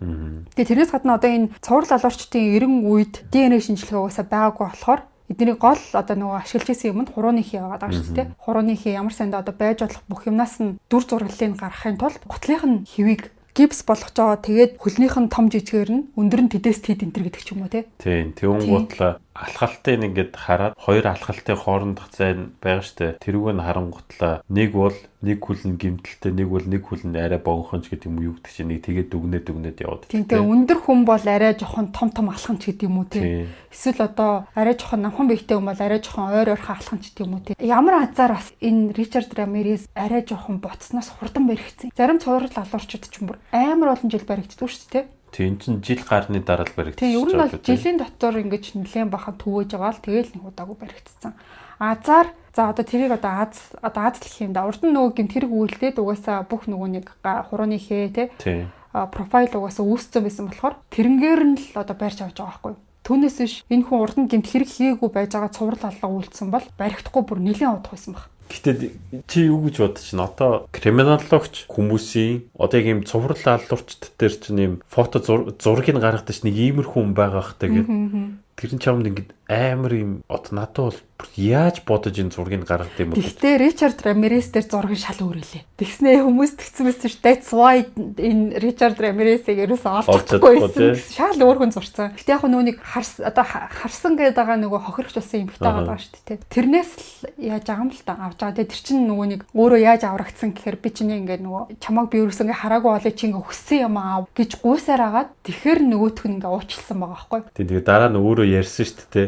Хид үүнийг уучлалцснаас болоод дараа ахиж ийм төрөөд ийм аллага үлдэх юм бол ахиж хүн амьд үлдэж болохгүй гэдэг нь маш сайн ойлголоо гүн готлаа. Бусад ийм юм хийх хүмүүс хүн битээ амьд үлдээж байгаарэ гэж зөвлөлийн мөвлөчлүүнийг тийм ярьсан шүү. Тэр л муутай. Баригдчаад хүртэл ус хонзонгоо тавьдгүй юу? Тий. Одоо тэгтээ технологи бол айгүй сайхан хөгжөөд ер нь тийм хүмүүс мултарч зүхтах магадлал нь улам багасаал. Одоо ДНХ бахад ДНХ-ээр нь бүр зураг гаргаж ирдэг болсон шүү дээ. Тэгэхээр бүр л ингээд нөгөө нэг төвшөлтэй технологи бол яван чангарч байгаа юм хэрээр одоо нэг тийм цуврал аллага гэдэг ах юм нэх байхаа. Одоо бараг хүний ДНХ амьдрал хэцүү байхад тэгж хүн алаад явах хүн байх уу ч хэцүү байх тусмаа алах магадлал нь. Гэтэ одоо ч гэсэн дэлхийд бол эдийн засаг амар хэцүү байгаа хүмүүс ингээл бас амьдрал ер нь бас хэцүү л байгаа даа ш. Тэгэхээр тэр үеийг бодох юм бол бас яг арай гайгүй болсон л хал даа. Одоо гол нь баригдах нь айгүй амархан болцоо. Тийм, баригдах нь амархан. Тэгэхээр бол яг мэдээ үзэх юм бол Европт ч юм уу тэр янз бүрийн дайнаас зүхтааж ирсэн гэж байгаа. За яг тийм улсих гэж ярьж байхаар зүгээр тийм хүмүүс нь гэмт хэрэг маш их үлдэж. Тэгээ насан туршаагүй хүүхэд ямар нэгэн хуулийн хариуцлага хүлээлгэхгүй гэсэн дандаа хүүхдүүдийг аваачаад гэмт хэрэг хийлгэж тэ. Тэгэхээр хуулийн цоорхоо гэхүү эсвэл үнэхээр хүмүүс угаасаа л юм шуналтай амархан мөнгөнд дуртай байгаа. Тэг хүний оронд очичвол нэг тийм гэмт хэрэг таардаг юмуд маш их. Тэг би бодохдоо ингээд цуврал алуурчтай нэг одоо боддог зүйл нь юу вэ гэхээр нэгийг алаад үзчихлээ. За тэгэл зарим хэсэг нь бол ингээд амтарчдаг, зарим хэсэг нь бол бүр ингээд юу ч наалтах болчт юм шүү. Тийм. Яасан ч хамаагүй зүгээр хэрэг миний дургуг л хүрэх юм бол би үл яавал яана гэсэн нэг тийм бодолтой болчихдог. Ямар ч гэсэн цуврал алуурчид ийм эрүүл цоо эрүүл ухаантай ер нь бараг л байдаггүй. Дор хаяж ийм нэг трама энтер ал авцсан л байдаг. Их бах хэмжээгээр. Тийм, тэр нь яг ямар их үүсвэр нь юу вэ гэдгийг л мэддэхгүй байгаа болохоос тийм. Түнс амар IQ өндөртэй бас цуврал алуурч гэж байна. Ted Bundy байна, Edmund Kemper гэж бас байна. Нэлээд IQ өндөртэй ярилцлагын сонсохоор нэрээ ч бас энэ хүний хэлж байгаа үний юм уу? Бас нэлээд ухаантай хариулж шүү гэсэн тиймэрхүү юмуд байгаад байдаг. Тэгээ Ричард Рамиресийн саяны тэр нөгөө ярилцлагынхаа үеэр хэлжсэн тэр нөгөө засгийн газрын талаарх яриан барин жоохон эвгүй байгаа ч. Засгийн газрынхан ч бидний бодвол хүмүүсийг бүр амар олноор нь бараг л хядж байгаа штэ. Цуврал алуурчууд чинь зүгээр л нэг жижигхэн хэсгийг нь л бараг үйлдэж байгаа штэ. Гэс нэг тийм мессеж хийсэн надад бүр амар эвгүй сонсогдсон. Одоо Америкийг харалт. Дайн тулаан игээл хичнээн үнийг бас хоморголж байна те. Тэр чин бол яг үнэндээ дайны гэмт хэрэг шүү. Дайны гэмт хэрэг гэж байдаг шүү те. Шүүхээр бас оруулж болдог. Тийм бас гэмт хэрэг гэж явдаг шүү. Дайны гэмт хэрэгээр олон жилийн өмнө хүмүүсийг алж исэн тийм хүмүүсийг ч гэсэн юу яадаг шүү. Шүүхээр оруулдаг бол хуучирдгүү те. Тийм. Тэгээ шүүх мөхөр оруулдаг. Яг тэрэн шиг юм одоо хүртэл үйлдэгдээд л байгаа. Ер нь бол яг энэ яриан дээр нь би бас санал нийлсэн. Том удирдагчдын гаргаж байгаа шийдвэр энгийн иргэдэд яаж амар хүнд заримд нь тусдаг үлээ те. Тэрийг л яг зөвөр ингээд утгаар нь хэлсэн болов гэж би бодсон. Бусад юмнууд нь амар сэжгийн байсан. Инээж минээж байгааг нь харахаар амар сэжгийн. Тэгээ яг ийм цуврал алуурчдыг харахлаарэ зарим нь яг нэрнгээс айгүй ухаантай байгаад байгаа байхгүй юу. Тэгээд тэдний бодож сэтгэж байгаа нь яг нэг газар л буруу эргэждэг юм шиг байна. Мэдгүй одоо яг тэр тархины гэмтэл юу те. Яг нэг газар буруу эргэждэг юм шүү. Тэгэл за ингэжсэн зүг юм байна гэж явцдаг. Хүн чинь бол ер нь бол яг ингээд одоо дэлхийд 8 тэрбум хүн байгаа штэ. Яг бүгднгийн ингээд тэгштгэхэд үзэх ямар ч боломжгүй бүгдээрээ яаж иж байгаа л бусдаасаа ялгагддаг те тархиараа зөвхөн дүр төрхөөрөө биш. Юмыг харж байгаа үнцэг сэтгэж байгаа аргачлал те. Тэгэхээр миний бодлоор зүгээр би чадахгүй гэдэг юм нэг буруу шийдвэр гаргаад одоо юу гэдэг хүн яг зохиол алаад тэрнээсээ айгаад бүр ингээд хүмүүстэй харьцаа болох эсвэл үгүй аллах чинь амархан юм биш тэгээд бодох ч юм уу те нэг тиймэрхүү эргэлт байгаад байгаа байхгүй. Тийм тэр нь болохоор ингээд өөрийнх нь хүн болгоны тэл үнэмшил тэр өөрийнх нь нэг тийм муу юм хийж байгаанууд нь жоохон гажиг юм руугаа зүгээр юм шиг хүлээгээд авчдаг ч юм ингээ хүн болгоны нэг хүлээж авч байгаа юу нь л өөрөөлөд байгаа хөөх тийм. Тэгээ хүмүүс амар сонин заяа. Ричард Рамиресийг амар царайлаг гэдэг би бүр тэрэн дээр бүр амар сэжгийн царайтай байгаад тахт чинь. Тэгээ царайлаг болохоор нь ингээд та гэмт хэргийн сууг болгон ярьлаа гэд тэгээд идэг. Тэгээд миний зүгээр харсан ягаад ингээд гэмт хэрэг ярьдаг сууг болохоор Ричард Рамиресийг яриад идэг вэ гэхлээр тэр хүний дүгнэлт нь одоо энэ яагаад энэ алуурч болсон бэ гэдэг дүгнэлтнээс нь болоод ихэнх сувгууд ярьдаг байх гэж бодсон. Түүнээс царайлаг болохоор ч юм уу ямар ч гэсэн ингээд нэг юм зүгээр харагдаж байгаа л надаас нэг таагүй харцсан ч гэх юм уу нэг юм жоохон юм нүд нь нилээн юм гүн зүгээр юм мэлээсэн тийм бол биш. Юу нилээн юм гүн. Тэгээ юм бодоод байгаа мó гэхээр дотор нь юу ч байхгүй хов хоосон юм шиг. Тэгээ яриад байгаа зарим юмнууд нь яг үнэн байж бас болох юмаа гингүүт хүн алсан талаар нь асуунгууд инээж минийгээд ангууд бүр амар сэжгийн санагдаад. Гэтэ зөвүүл царайтай л шүү дээ. Тэгэл надад л царайлаг гин what the fuck ийм хэнийг царайлаг гэж боддог хүмүүс сони юм. Тэр араас нь гүйж байгаа хүүхнүүд тэр яг юу л төө гэдэг шиг нэг захиа махаа бичиж мчээ. Тэр үеийн хүмүүс одоо яг юу бодд юм бол амьдрал нь тийм юу байхгүй байхгүй юу? Роллер костер байхгүй байхгүй. Заавал тиймдээ байж яадын зүгээр энгийн сайхан 50 амьдарч хат болдгоо бохтаа. Заавал нэг юм савлахаа хүсээд идэм юм уу? Үгүй харин тэр чинь бусдын attention хүсээд идэм юм уу? Тий. Гэхдээ чи ингээл бодлоо маш олон хүмүүс бодит байдлыг хүлээн зөвшөөрөхийг хүсдэггүй ч гэсэн бодит байдал ингээд амьдрчиж байгаа шүү дээ тий. Тэгвэл ингээд бодож байгаа хүсэж байгаа зүйлээ амьдрал дээр хэрэгжүүлэлтийг гэхлээрээ тийм нэг одоо юу гэх адреналин хэрэгтэй. Гэтэ адреналин гаргаж чаддгүй хүмүүс шүү дээ тий. Одоо спортоор хичээлдэггүй ч юм уу. Тэгэхээр адреналин ийм юмд гаргаж мэдхгүй. Тэгээ ялангуяа эмэгтэй хүмүүсийн одоо юу гэдэг лавны 30% нь бол ерөөсөө спортоор амьдралдаа хичээлдэг байх тий. Тэгэхээр тэд нар тийм адреналин хэрэгтэй болоод байдаг. Тэгэл их тэр захиа бичиж байгаа эмэгтэйчүүд бол ер нь бол айгүй хийдэхгүй амьдралтай л эмэгтэйчүүд байсан болов. Муу залуустай амар дутагддаг. Би бүр тэрний захиа бичээд байгаа. Тэрнээс гадна хамгийн анхныхаа суусан ихтер мэхтнэрийн харчаад би бүр ёо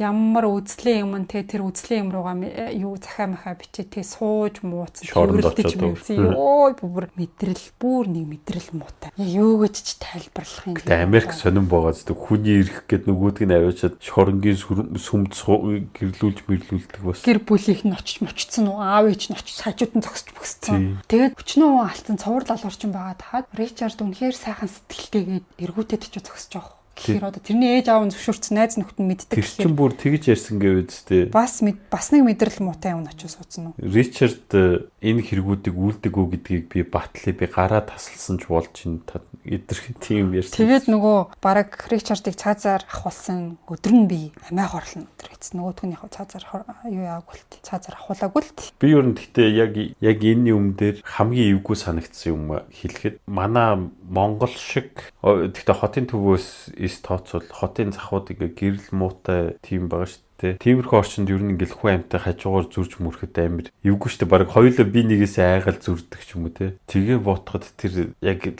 Лос Анжелес гэдэг хотод зүгээр хүн болго орондоо хөвтгээс айдаг болтол нь тухайн үед айлгаж исэн гэлээр ямар амир ганцхан нийгэмд ямар их айдсыг авчирч чаддсан юм бэ. Нийгэм тэр аяар нь те. Тий. Одоо л юм арай өөр болчлоо штэ те.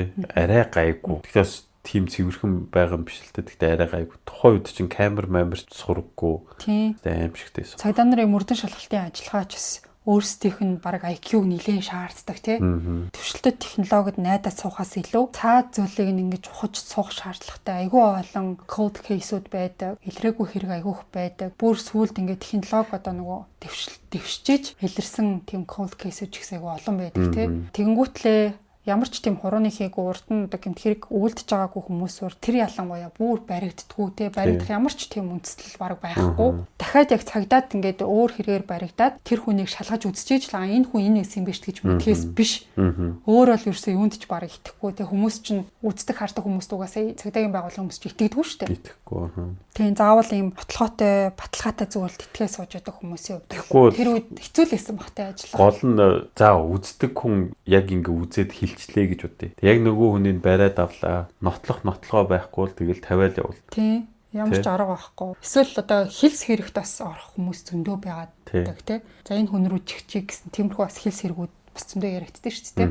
Тэгээ яг сүүлд нөгөө Innocence Project энэ гэж гарч ирээд зарим нөгөө одоо ямар ч тийм гим зэмгүй хүчээр шорон моронд хийцэн хүмүүсийг гаргадаг тиймэрхүү бас үйл ажиллагаа энэ төр байгаад идэг. Гэх мэтчлэн яг уу гэмт хэргийн хувьд гэх юм бол одоо тэгээд ялангуяа цуврал алуурчдын хувьд гэх юм бол 90 үеийн аль үшээ дуусаад айгүй олон жил болоод одоо баг ийм төрлийн хэрэг сонсогддоггүй болсон болохоор тухайн үед гарч исэн хамгийн одоо хүмүүсийг айц тавтуулж исэн хүмүүсийн хизээч одоо мартаж чаддаггүй тийм хэрэгүүдийн нэг бол ялтчгүй одоо Ричард Рамирес байгаад байгаа.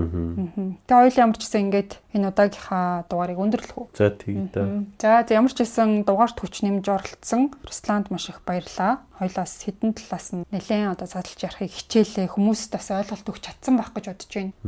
Миний хувьд бол яг хуу алга гэхээсээ илүү криминологч хүмүүсийн тэр ажлын гайхалтай одоо энэ гаргасан дүгнэлтүүдийг нас бүр ингээ могтмоор санагдсан. Энэ хүмүүс ингэж ярьж иж магадгүй маш олон эцэг эхчүүд те хүүхдийн хүмүүжлэлтэй анхаарыг те ингэж болохгүй юм байна. Бид нэр илүү их ингэж цаг зав гаргах хэрэгтэй юм байна гэсэн ийм зүйлийг бас ухаарж байгаа байхгүй. Тэгээ дараагийн гэмт хэрэг гарахаас ч гэсэн энэ маань маш том урьдчилан сэргийлэх үйл ажиллагаа болж байгаа. Ер нь бол яг энэчээс харахад эцэг эхийн тодорхой нас хүртэл хүмүүжил тэгээ дараа нь нийгэмшд одоо найз нөхөд те тэд нэр ямар чухал вэ гэдгийг яг энэ бүхэн харууллаад За ингээд бүгдээрээ амралтын өдрөө аятахтай сайхан өнгөрүүлээрэ. Өнөөдрийн дугаартаа маань Бисийн бус Scottsdale Skin Farm Clinic бид нартай хамтарч ажиллалаа. Дугаараа дуустал сонсон нийт сонсогчдоо баярлалаа. Ингээд хэдүүлээ игрэх мягмар гарагт бас нэг сонирхолтой дугаараар эргээд болзъя. Тэрнээс гадна эх 7 хоногоос бол нэмэлт дугаар гэж юусэн орохгүй болсон. Нэмэлт дугаараа бол би 4 сараас хойш хийсээр байгаад ингээд 7 хоногт 3 дугаар орсоор явсаар одоо бол буцаад 2 дугаар ордог дээрээ очичихсан байгаа. Тэгээд дугаар нэг